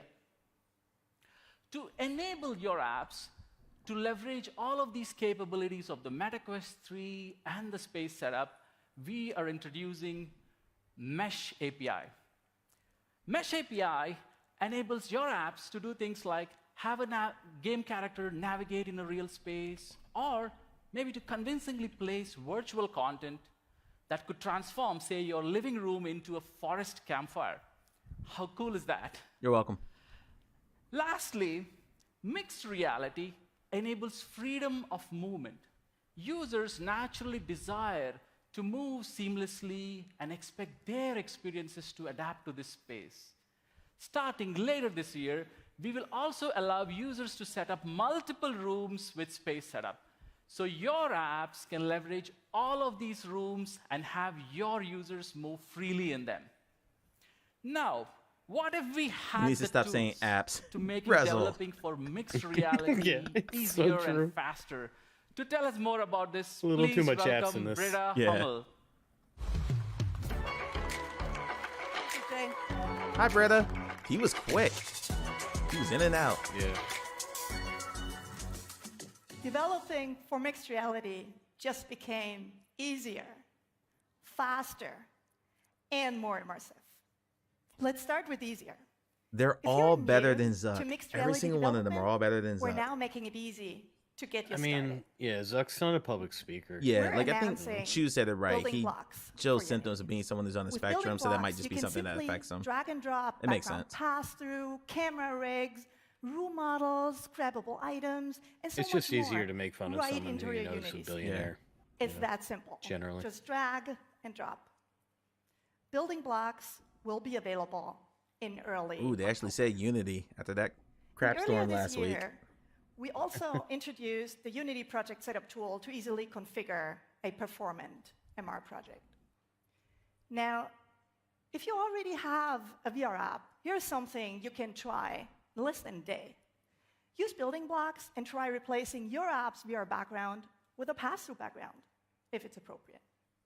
This way, users who pushing prefer pass-through. staying grounded in their real environment. I would love a game to boot Can if do it's so. in mixed reality, just to boot in mixed reality directly. Now, Like I don't want to have to turn it on. If you're I want to turn on already VR. Building for If you're going to MR, build a mixed reality app, we you have start 4 in great MR. updates to make development for you faster and better. Number 1, in partnership with Unity, we recently Butter. announced AR Foundation support. Can't wait till for August MetaQuest. 28th. With AR Foundation, you build MR Releases applications once and release them on any ecosystem of your choice, not just Meta's. They And put we're Unreal up shipping there, so they Presence did Platform mention that. features on Unity and Unreal simultaneously. There you go. This is your engine, your ecosystem, your choice. 2, we're announcing the Depth API. That is crazy, Depth Russell. API provides you with real-time, per eye, per frame depth estimates of the environment. For example, with Depth API, we can render yes, with the our verge, that was virtual great, friend feel more Api here compilation. behind that real chair. That's a good point, And Shola. that's It might be a called crowd dynamic thing, occlusions. too. That's a And really you good can point. do it now in your apps. And if you're a graphics pro, you can go a lot further. We've designed the API so that you can bring your own depth-based effects. You can render fog. Isn't that cool? Or you use depth It could be a information foggy for day in gameplay, your like living with room. this flashlight here. We're super excited about this. You can start experimenting with Depth API on MetaQuest 3 starting today. And 3, I feel like we're going to be really busy You at 3 told Pound us next week playing with all the new developing for toys. scene, Well, they'll be busy. can be I'm not a developer, challenging. obviously. where should you place content if you don't I agree. know It might be user the crowd thing, space? guys. And how will the app look like in different spaces? I totally agree with that. Well, we listened. And today, we are announcing Mixed Reality Utility Kit.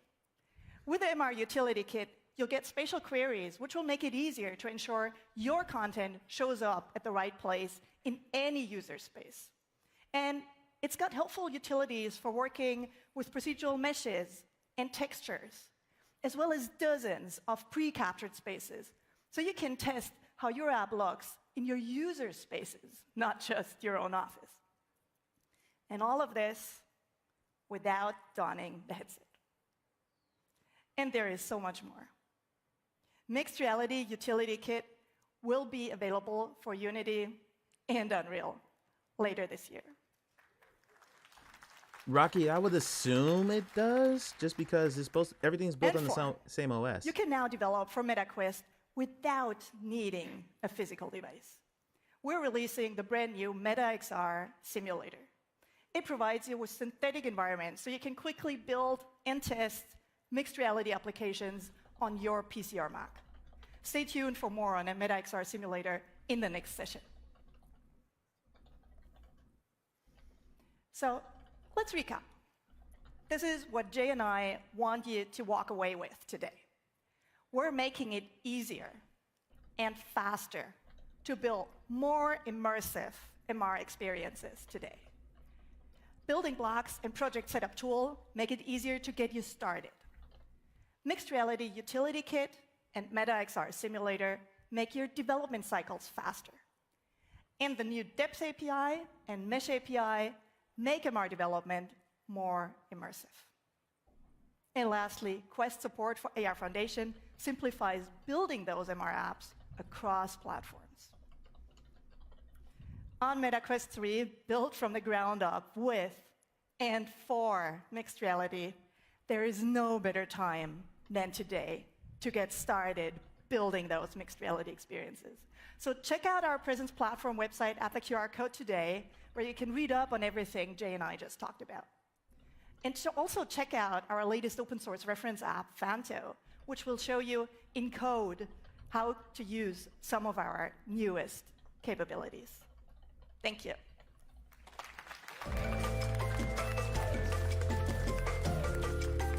I'm gonna mute Like this. Epic Yeah. laid off a bunch of people tonight. I'm gonna mute this, one, so I don't get my VOD taken away, and two, I need to answer something. A couple people brought up why they didn't use SD cards. Here's why. So the way the Switch works is they use an interface on their cards called eMMC. I'm not gonna go into really deep technical explanation of what that is, but basically that allows the Switch to use SD cards on that. The Quest doesn't use that, and the Quest really has all of the root access that you would need to run a game completely blocked off, because their hard drive interface works different than that. They did that to block piracy. A lot of people know Switch games have a really big issue with piracy. So to be able to use an SD card on a Switch, Meta would have to give you root access to be able to run it from the SD card. And also, since they don't use the same interface as the Switch does, any game that you put on the SD card will run like absolute crap. You can plug in an external hard drive into it. There's some ADP commands you need to do to activate it if you want to look at a picture or something like that, or a video, but you can't run a game from that. It would run like absolute ass. It wouldn't be able to load fast enough. That's why they didn't do that.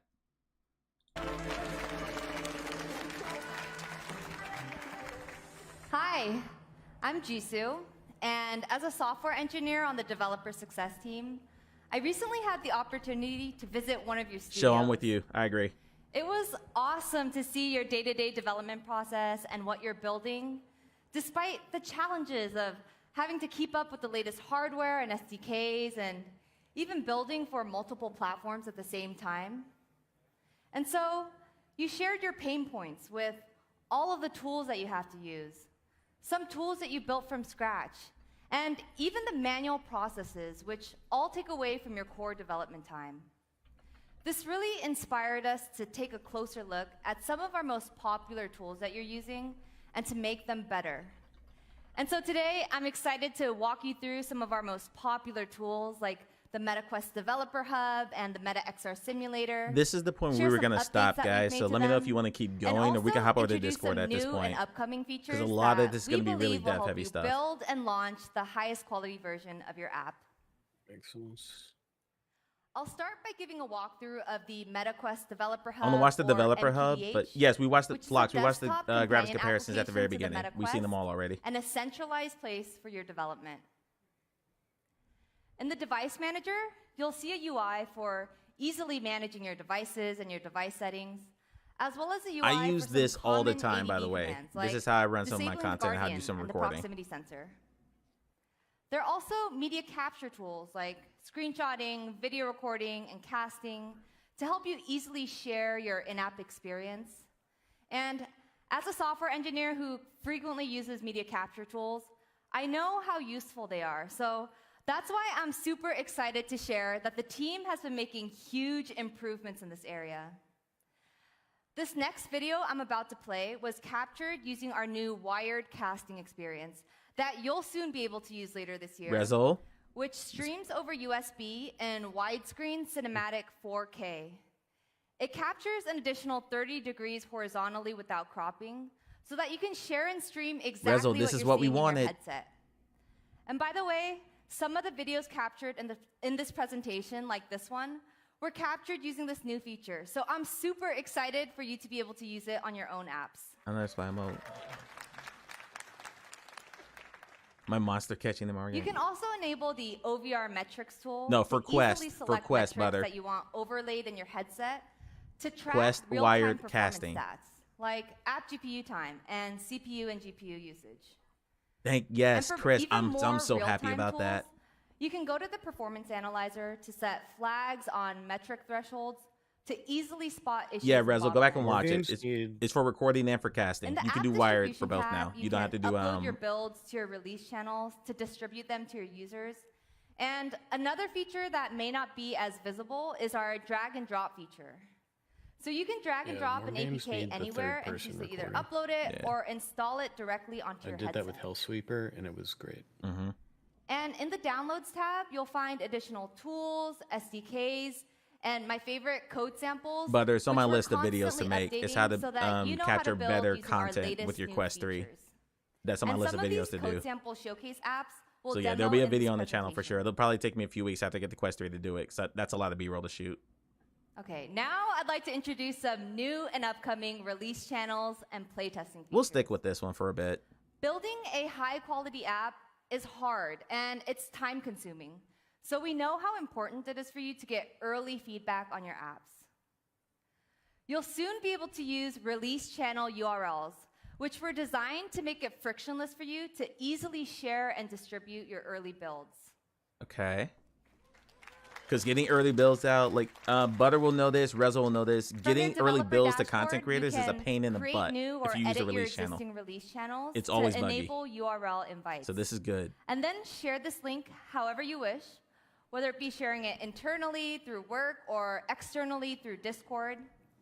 And then when users and potential beta testers Oh, land that on is this so page, good. they'll see your app information, as well as the ability is to so join good. or request to join As a your community channel. manager, this is really, really Once you good. approve these requests, these users will be able to see your early build in their app library where they can install and start playtesting. We did a beta for a game recently, and I spent more time Now that troubleshooting these people users getting it have installed access than to your actually early getting the build, feedback, getting them in the It game. used to be up to you to decide how you wanted to collect and manage playtesting feedback. Yeah. You shared your struggles in this area, sometimes And some people end up bailing on it, just distributing not your doing early it because of builds the through friction Discord involved in and getting collecting involved in that. feedback manually. But Not knowing streamline it. if I love feedback this. is even relevant because maybe your testers were testing the wrong app version. Or maybe their headset just needs to install the latest firmware update. I'm excited to share that you'll soon be able to use a new in-app playtesting feature later this year. Your app's testers will soon be able to submit feedback yes. directly in the headset, which Yes. is less disruptive to their headset experience because they don't need to take off their headset to write down feedback and then put it This back is on to jump back huge into for the app. Pretty good. developers. That's pretty But good. it also provides you with more high-quality contextual feedback. Do it right while you're playing. Let's go back and demo the video. It's in the vapor, While Danchi. playing your early build, your testers can trigger the pause menu, which will bring up a new in-app feedback form. Here, they can add their feedback with the Oh, that's option so of using good. speech to text, That and is also so good. attach media from their playtesting session, like a screenshot or a screen recording. And once they submit this, GTA was you'll real. be able to see it in your developer People are actually going to dashboard. start believing that. That's great. Chris, you should be clapping. I'm looking for him. I don't see him. Now you can easily address only the feedback Hey, that's Nuggets. important to you by easily filtering Yeah, if you on make things games like easier device type and app version. to get feedback, you're just going to And you'll improve see games more faster. contextual information with the media that they attach, as well You as can the tell. specifics Oh, of the that's headset that they're using. excellent. That is So excellent. no more having to manually collect this information or have to guess at what part of the app that the That's when we can feedback is play tester. referring to. It's different for every developer. Just watch their social media. Now, I'd They like only to put out highlight the some announcements for recent that sort of improvements stuff. that we've made to address some of your most common developer pain points around managing your live builds. This is about where I was going to check out. We've made But we'll keep it improvements going. to scheduled releases, What's your out time? which 3? used to be a cumbersome process that can now be scheduled yeah, I'm in good, one man. click. I got till like 4 or 5, really. And we all Okay. know that I'm just app gonna have to use updates the can take a bathroom. long Yeah. time, If especially you want to for go, I'll just turn large your camera off. You want to multiplayer run apps. real quick. So we've added the option of securely yeah, pre-downloading let's the do it. build All right, onto your shutting you off. user's There you go. headsets BRB. before your scheduled launch day. So when your app launches, your users will be able Samson to is went to completely go pull skip a the Zuck. download phase. He'll be back in 30 minutes. No matter how much your build has been tested, it's I'm still joking. We don't hard even to know if we really predict did whether that. your users are going to More feedback, experience better quality issues feedback, on your targeted launch feedback, day. faster. Yeah, So 100%. if there's a problem, rather than having This to is immediately great. fix This is code, upload a new fantastic. build, QA it, and then push it out to fix your users, You can simply use the app rollback feature to instantly revert the problem build by selecting any of the builds that you had uploaded previously. Yes. It's awesome. I know this was a huge developer pain point, so I hope that this app rollback feature provides you the flexibility and peace of mind that you need on your launch day.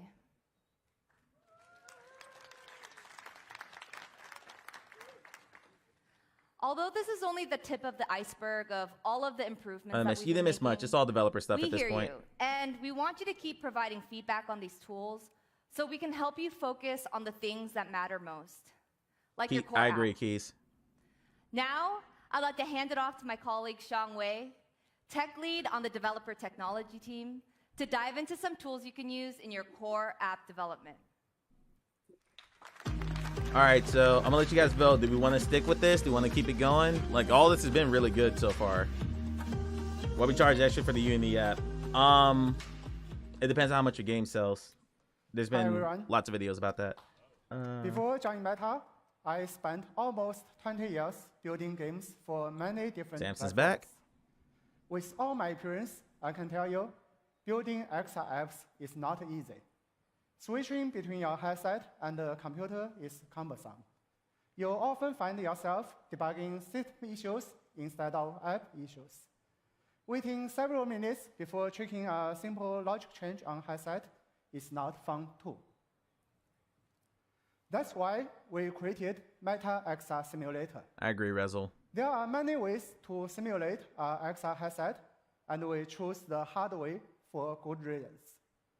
Meta XR Simulator is a fully featured OpenXR runtime that runs on your computer. You can run any OpenXR apps on top of that, including game engines.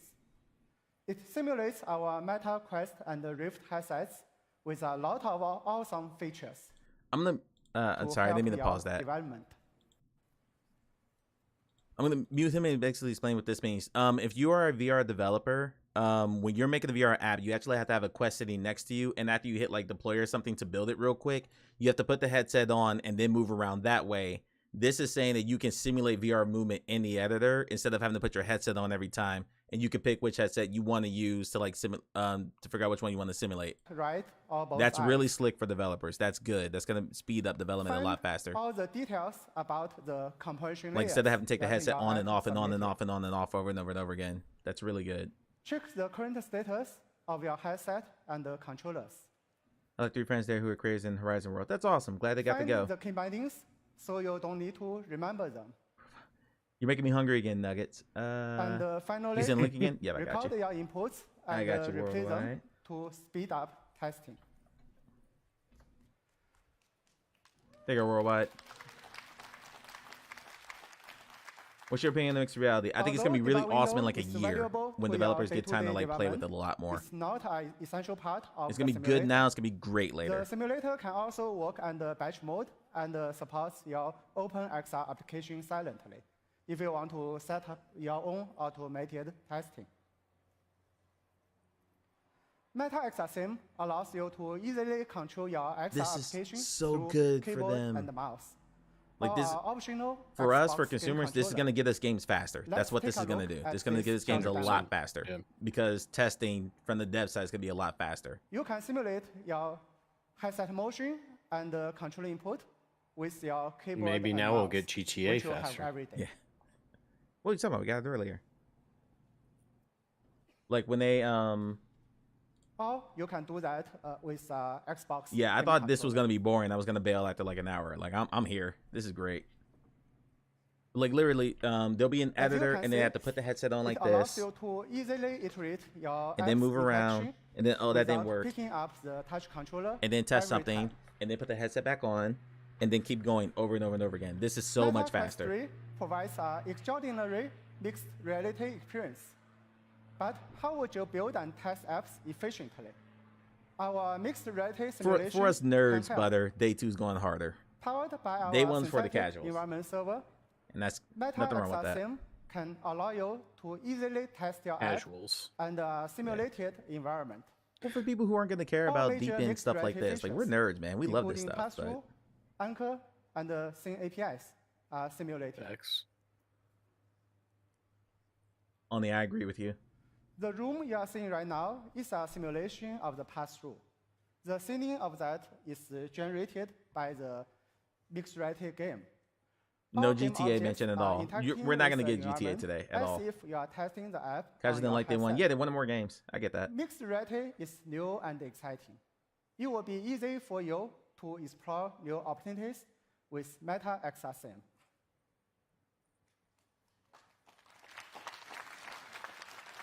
Honestly, the first hour is just a recap In of my all the entire specs game on development Quest 3. career, So they went over the multi-plan RAM, the testing hard drive was the size, hardest how the part. controllers work, stuff like that. The That was really the situation first is no hour. better in XR.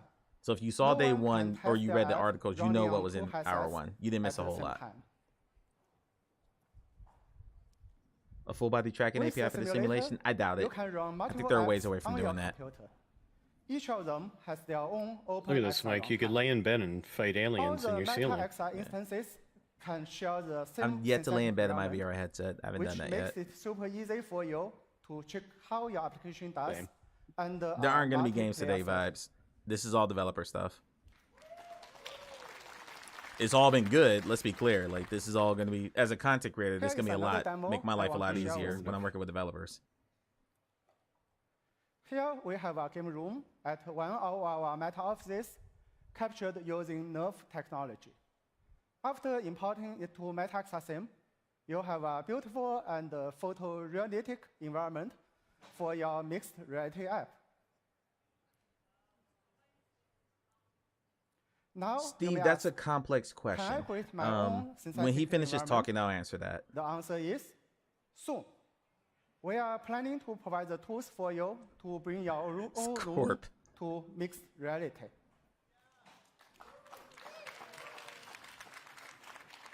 They don't have the capacitive zones, Ani, that Meta the XR Quest Pro Simulator controllers have. is That was mentioned available earlier. today They did talk about that. And supports both Unity and Unreal. So the Quest Pros are still the better one for If you haptics. are, thanks.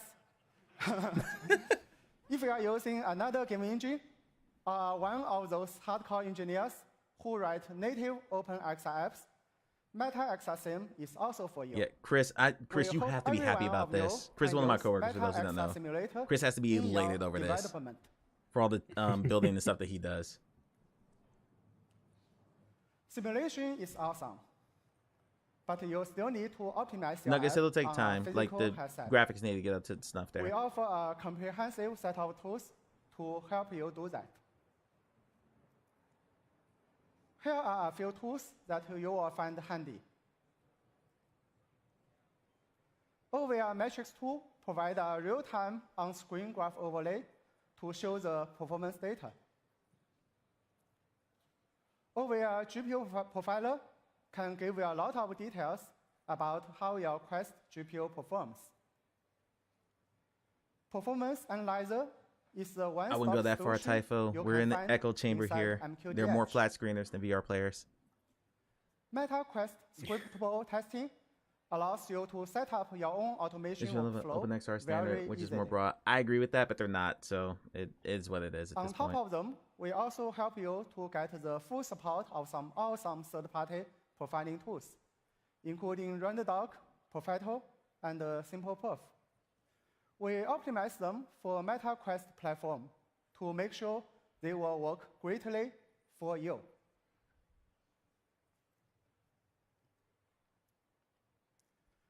Besides all the great development tools, you could also enjoy our showcases, where you can find inspiration about how to use our cool new features to make your app even better.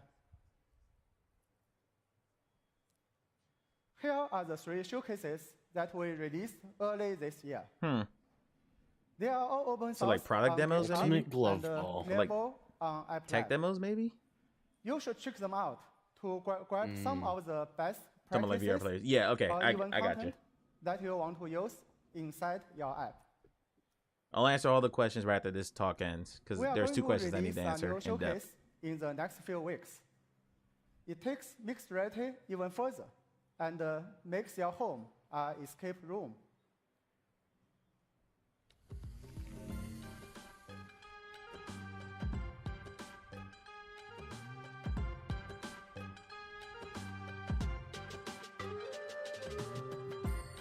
That hand's a little shaky.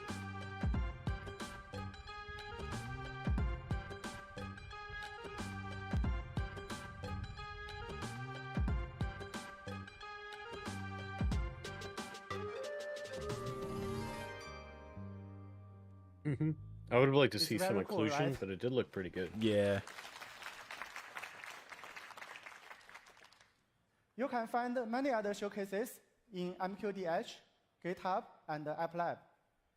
Check them out today and start building your next killer app. That looked like Quest Pro footage, Epic. That absolutely looked like Quest Pro footage. We succeed when you succeed, and we want to set you up for success. That's I why think this will be the it last was one. so We'll critical keep for us chatting, and I'll to open up the understand Discord your pain stage too. points If he and wants to come build over and tools chat and live. workflows that would actually make your life easier. We are confident that all the tools which Jisoo and I presented today will provide a huge help to your success. Yeah, that 100% was Continue Quest Pro to right there. Tell us what you need, so we can help you develop the best apps ever. Thank you very much. So many people are leaving. This is Quest 2 footage. The pass through was too low res, says Chris.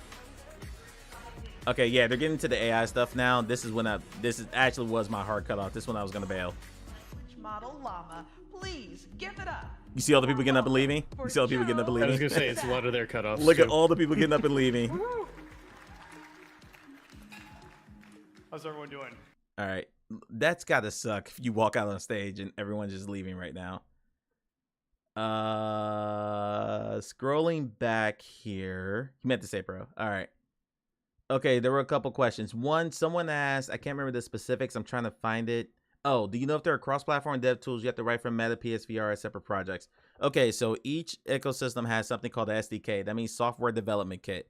So you build your game in Unity, Godot, Unreal, whatever, and then you pull your SDK in, and that's how you basically load it into. An SDK is essentially a simulation of the GPU and the CPU constraints of like a Quest or a PSVR 2 or something like that. So there you can load your game into it, like just as if you were using an actual headset, and you're able to basically test your game in that environment. Those are different from platform to platform. Every platform has a different SDK. There's not really a universal one like there is for PC, because for PC VR you have to do that because there's a million different combinations of CPUs and GPUs and RAM configurations and all that stuff you have to deal with.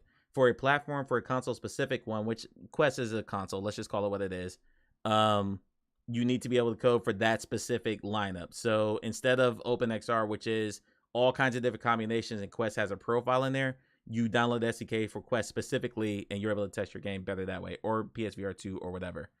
The other question was about the Quest Pro controller. So you would have to backtrack and watch the first guy, AR Slicer, I think his name is. He specifically broke down the differences between the Quest Pro controllers and the Quest 3 controllers. Samson may be able to clear that up a little bit better than I can because I don't have a set of Quest Pro controllers.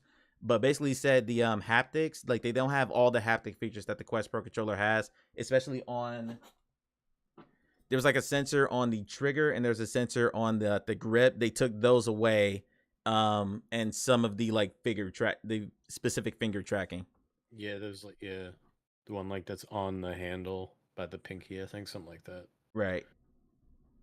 So many people think Chris says so many people just left. Yeah. I'm gonna leave this up for a second while I grab a Discord link real quick. Samson, I'm gonna turn your camera off for a second.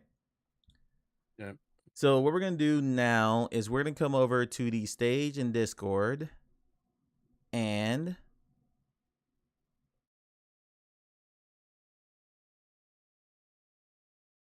let me pop back through here. So I'll put a link to my Discord chat now. The stage is open right when you come into the server. You can just go straight to the stage. If you want to speak, just ask to speak, and I will make you a speaker. You come on, and we can just kind of chat about everything, takeaways, all that stuff. As soon as I grab another invite link. There we go. I am going to leave the YouTube stream up. I'm just going to move Discord here so you'll see Samson live in the camera shot. Because I did not want to sit here and do that. On the controllers, no, on the Quest 3 controllers, they're different. Right, sorry, Chris, we're cutting away from the AI. We are cutting away from the AI. So I'm actually going to kill the Facebook feed here in a second, and then we're just going to recap all of that stuff. Yeah, because they're talking about ChatGPT and all that stuff. I'm interested in that, but I don't want to keep the stream up for that because I do have work to do and some other things. So hope you all enjoyed that. If you do want to cut out, because now it's just going to be audience interaction and stuff like that, that's perfectly fine. I understand, but that's what we're going to do. Let's pop over to... That's the best part. Yeah. All right, so I've got Discord up now. I'm going to respond to everything that's still in YouTube chat, but if you want to pop over here and actually speak to us directly, just come on over to the Discord. The index controller is a swipe feature.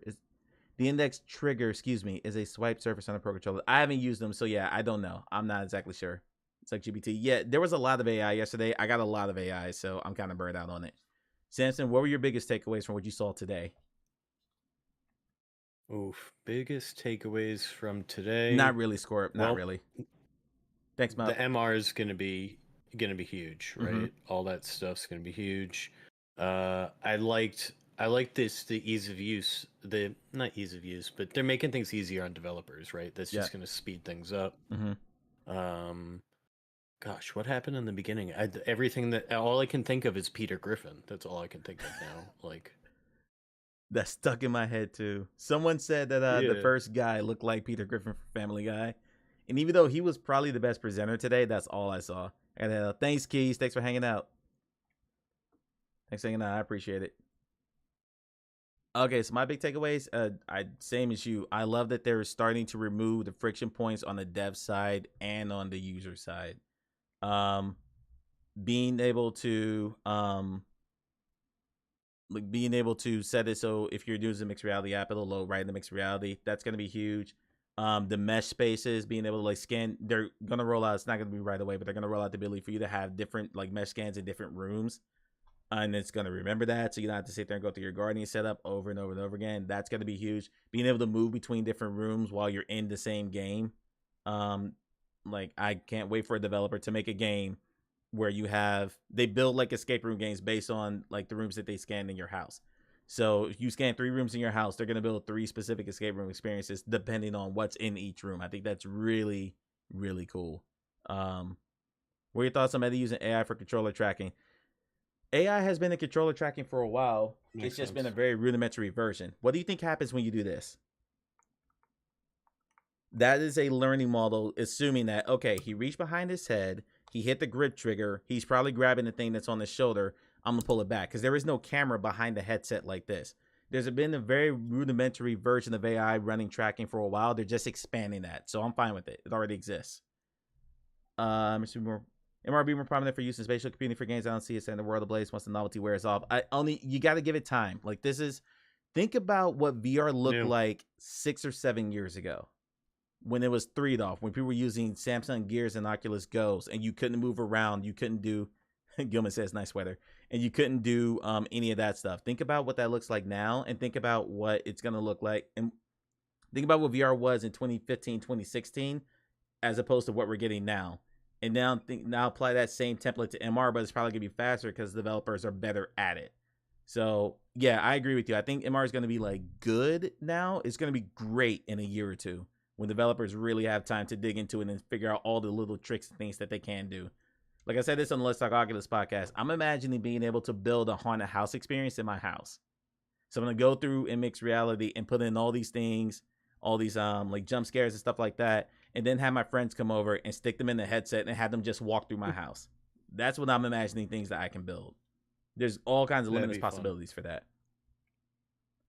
It's been for a while. Yeah, I agree, Typho. 100%. I really want to convince my dad to get one so we can just play chess. Yeah, we played a lot of board games growing up. My dad's no longer with us, but if my dad was still around, I'd absolutely buy him one so we could play all kinds of like board games. He would have loved something like Demio. He's just got no interest in it. He used to be such a tech guy, and then just as he's gotten older, he's like, nah, not interested. That's too much. Yeah, that makes sense. Catch up on everything chat related. People don't understand, just want to bash Meta for it because remember a lot of the VR hardcores have been around since before Meta came in and bought Oculus. They're all like hardcore PC VR, fully immersive experience people.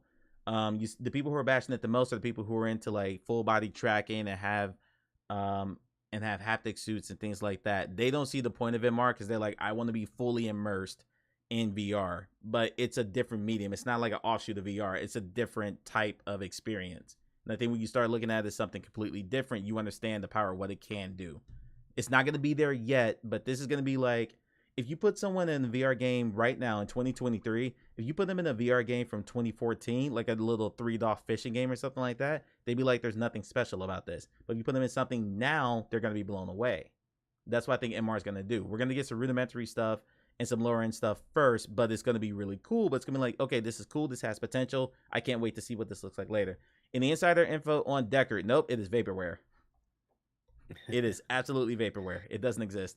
I don't know, man. Like, I've been tracking the stuff on Decker, but I just go to Sadly Spradley's channel like everyone else and just read all of the data mining that he does. I don't really, you won't see a lot of Decker stuff on my channel just because I think he's like the authority on it. He's the expert. There's nothing I can do that he doesn't do better, like way, way, way, way, way better. So yeah, I'm a fan just like anyone else. I'll just go to his channel and check it out. I'm waiting for his next video drop. I think the benefit of MR is with like couch co-op. That's going to come back. It's been essentially non-existent in VR, right? There's very few games or for those old enough to remember what couch co-op is for us. Yeah, exactly. For the older people. Exactly. And yeah, I'm really looking forward to some of that. Yeah, I remember when I was a kid, it was like Super Mario. It was Mario Kart 64. Me and my buddies would go over with our N64 controllers. We all show up. We would all plug our controllers in. I had my Rumble Pack. I had the see-through one, so you can see all the circuits. the green see-through one with the Rumble Pack. We all sit there and just play Mario Kart for like 12 straight hours.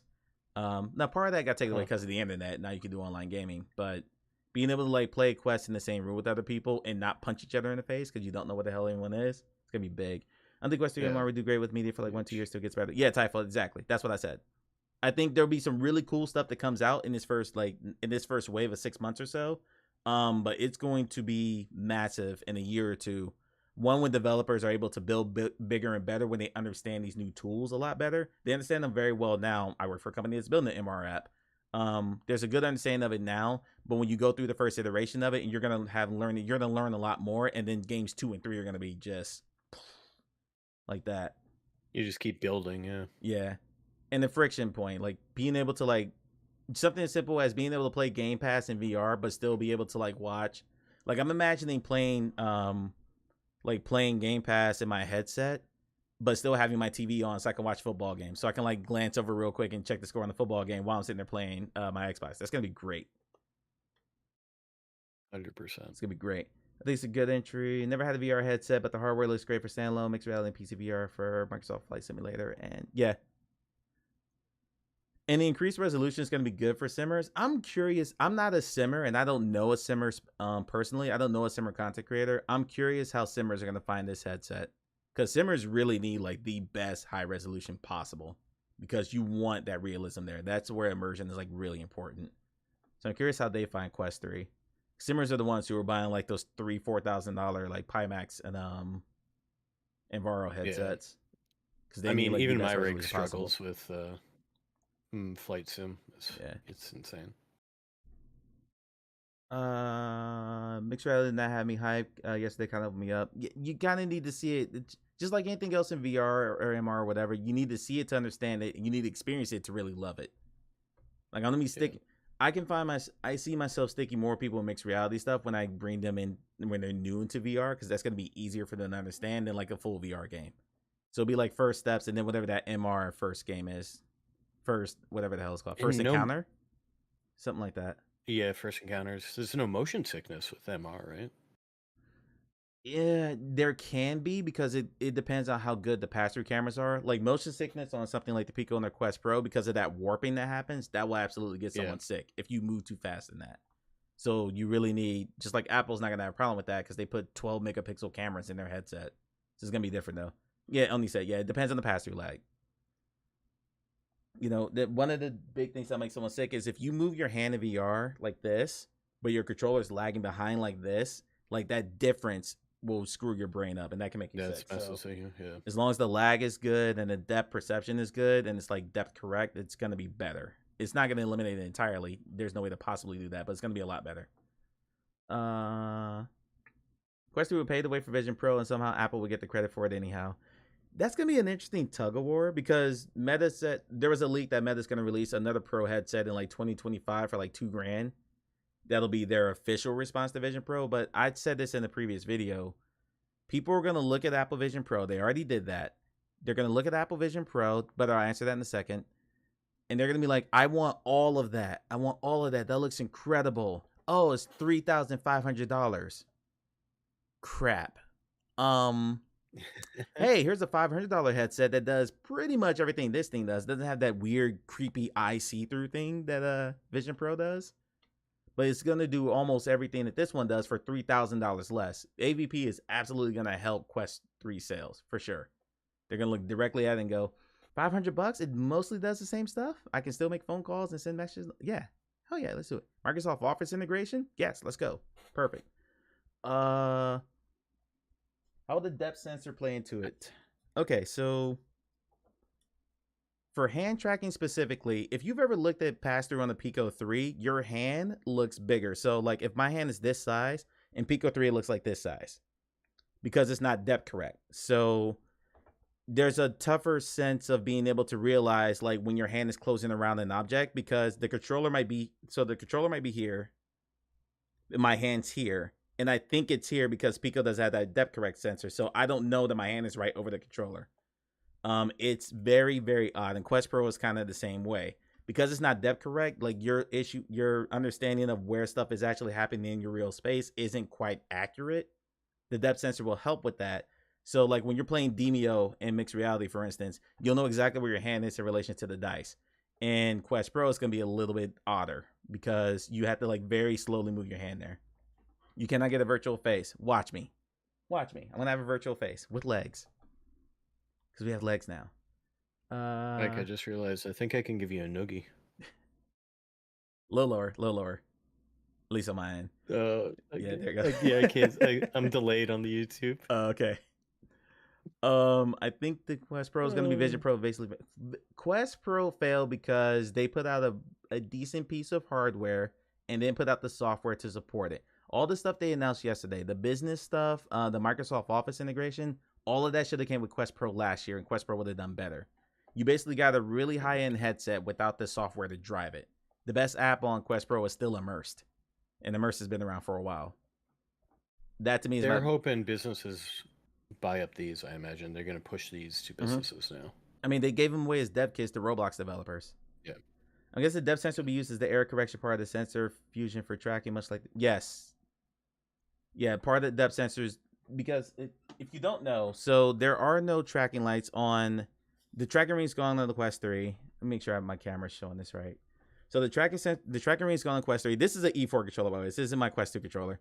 The tracking ring's gone, but all the LED lights are around like the border here, right?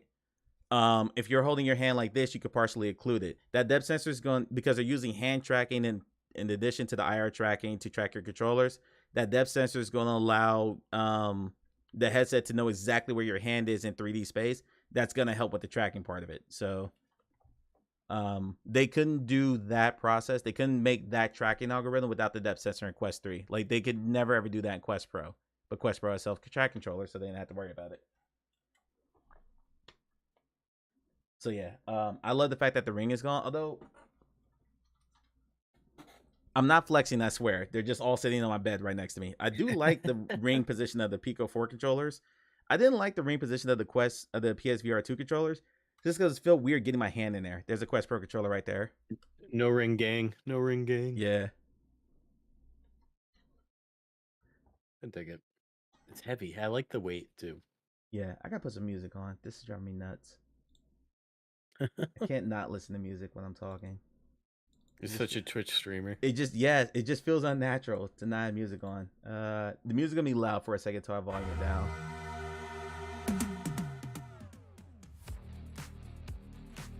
Okay, that's better. AI guy's still talking.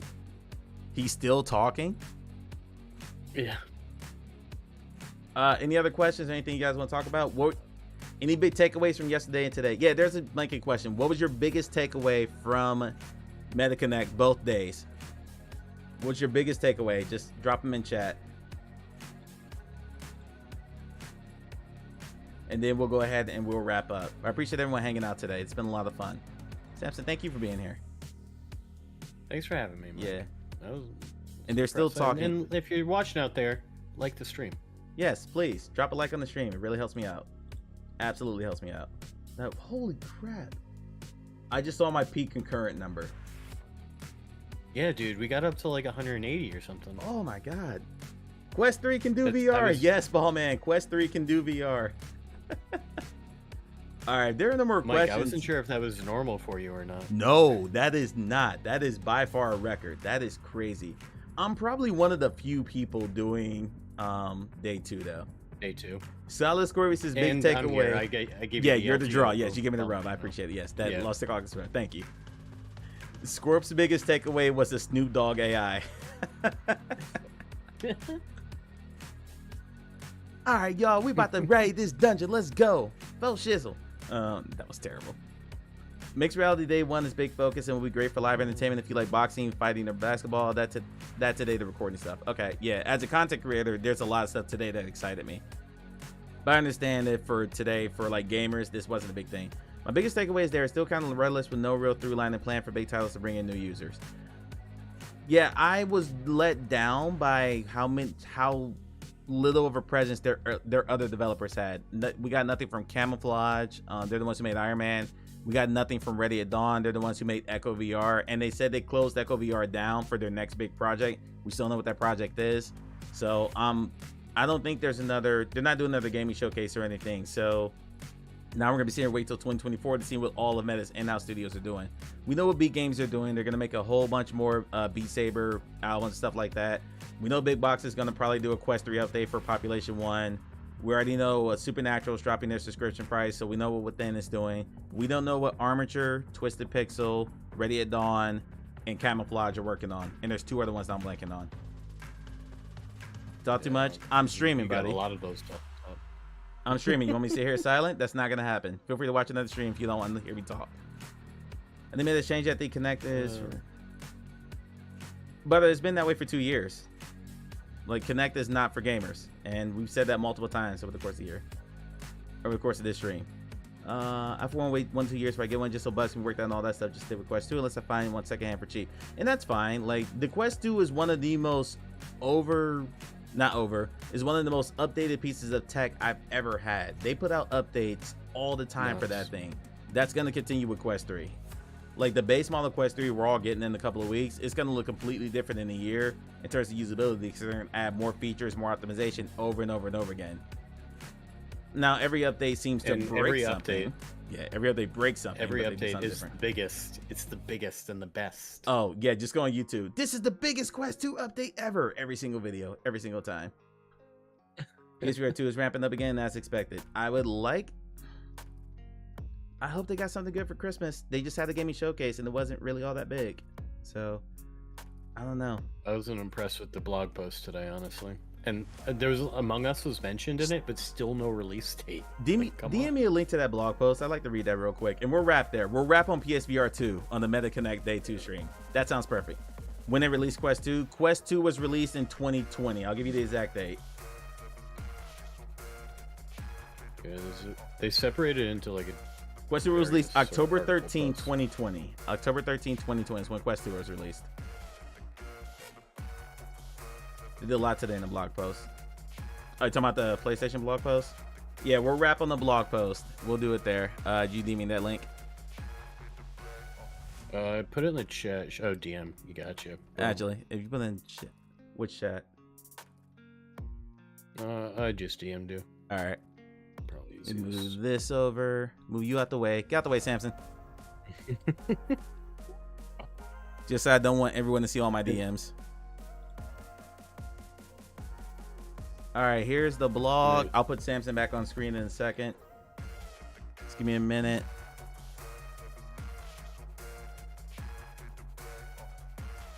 There's a Journey to Foundation post, an Among There we Us go. post, and then Yeah, Samson, you know what? Samson, I'll get out the way. I'll get out the way, Samson. You recap it.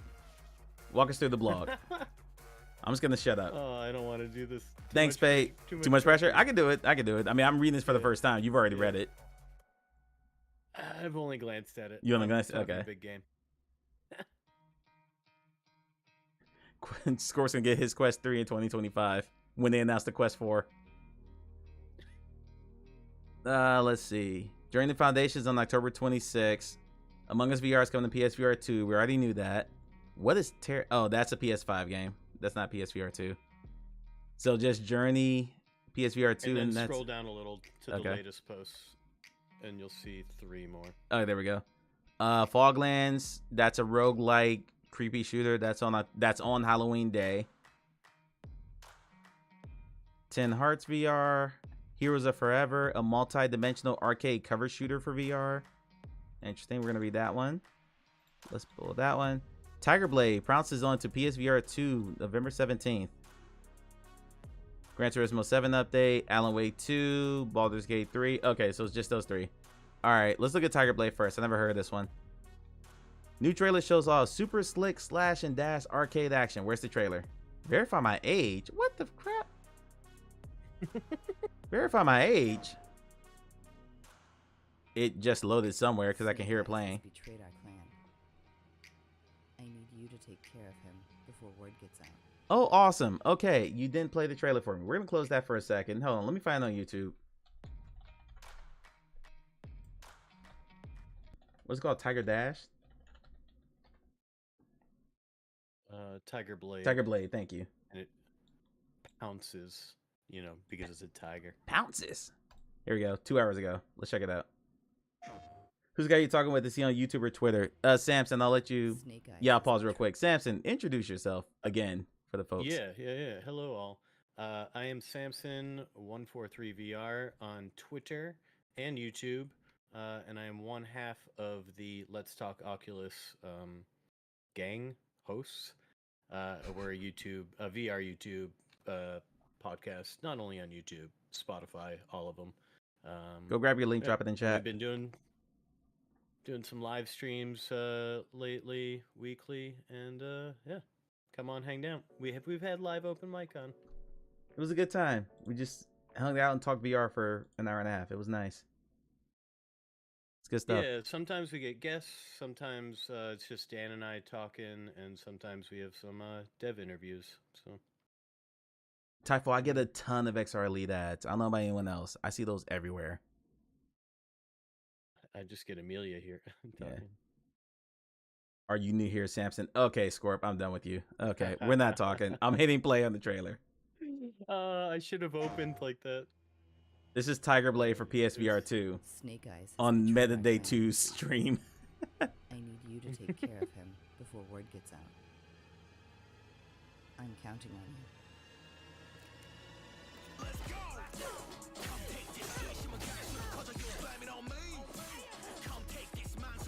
Okay.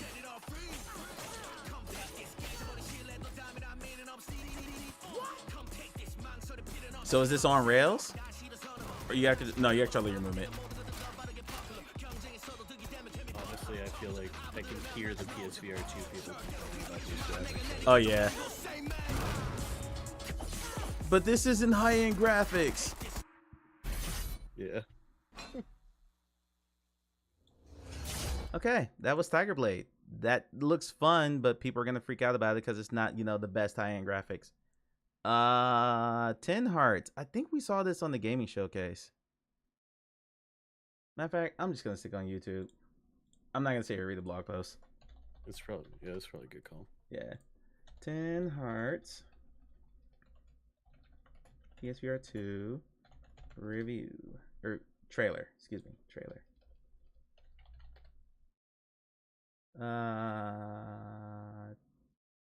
Oh, they're putting out a demo. That's what that blog post is about because they have a demo announcement here. 10 Hearts been bouncing around on Steam early access for a couple of years. Sorry, go ahead. No, I was just gonna say I'm all for more demos on PSVR, especially because I can't really return things. Yeah.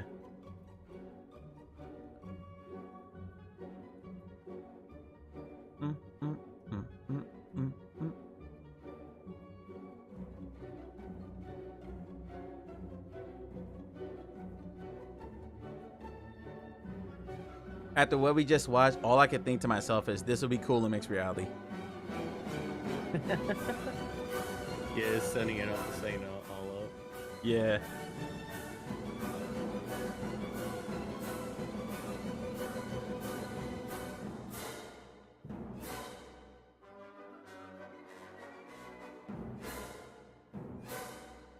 Butter, he's on his weekly podcast, and he started streaming recently.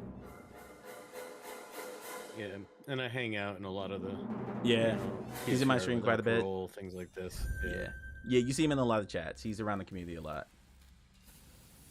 Okay, that's 10 hearts on PSVR 2. Again, I don't think the PSVR 2 fans are gonna like love that because you know it's not next generation graphics. Heroes of Forever. Let me find that one real quick, and then we'll wrap.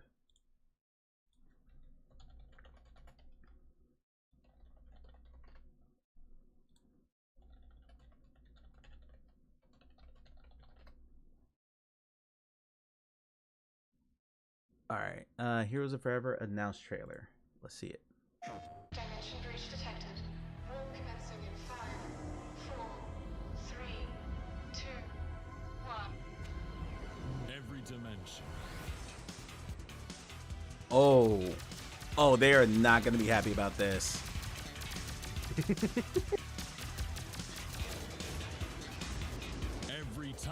Every timeline, Samson. Every timeline. Is it?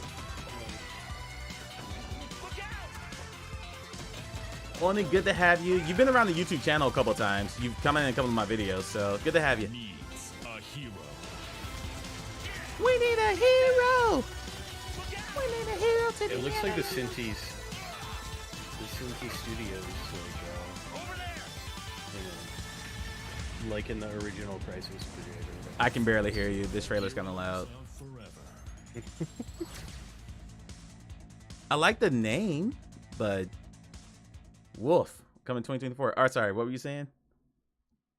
It just reminds me of the Sinti Studios like assets, the like Crisis Brigade, the first ones. Just real simple. Yeah, they're not gonna like it. It looks cool though. Yeah, I hope it comes to Quest. Yeah, it looks fun, but it's not gonna be high end. All right, we're gonna wrap it here, everybody. Thank you so much for being here. Samson, one more time, let them know where they can find you, and I'll plug my stuff, and then we'll hop out of here.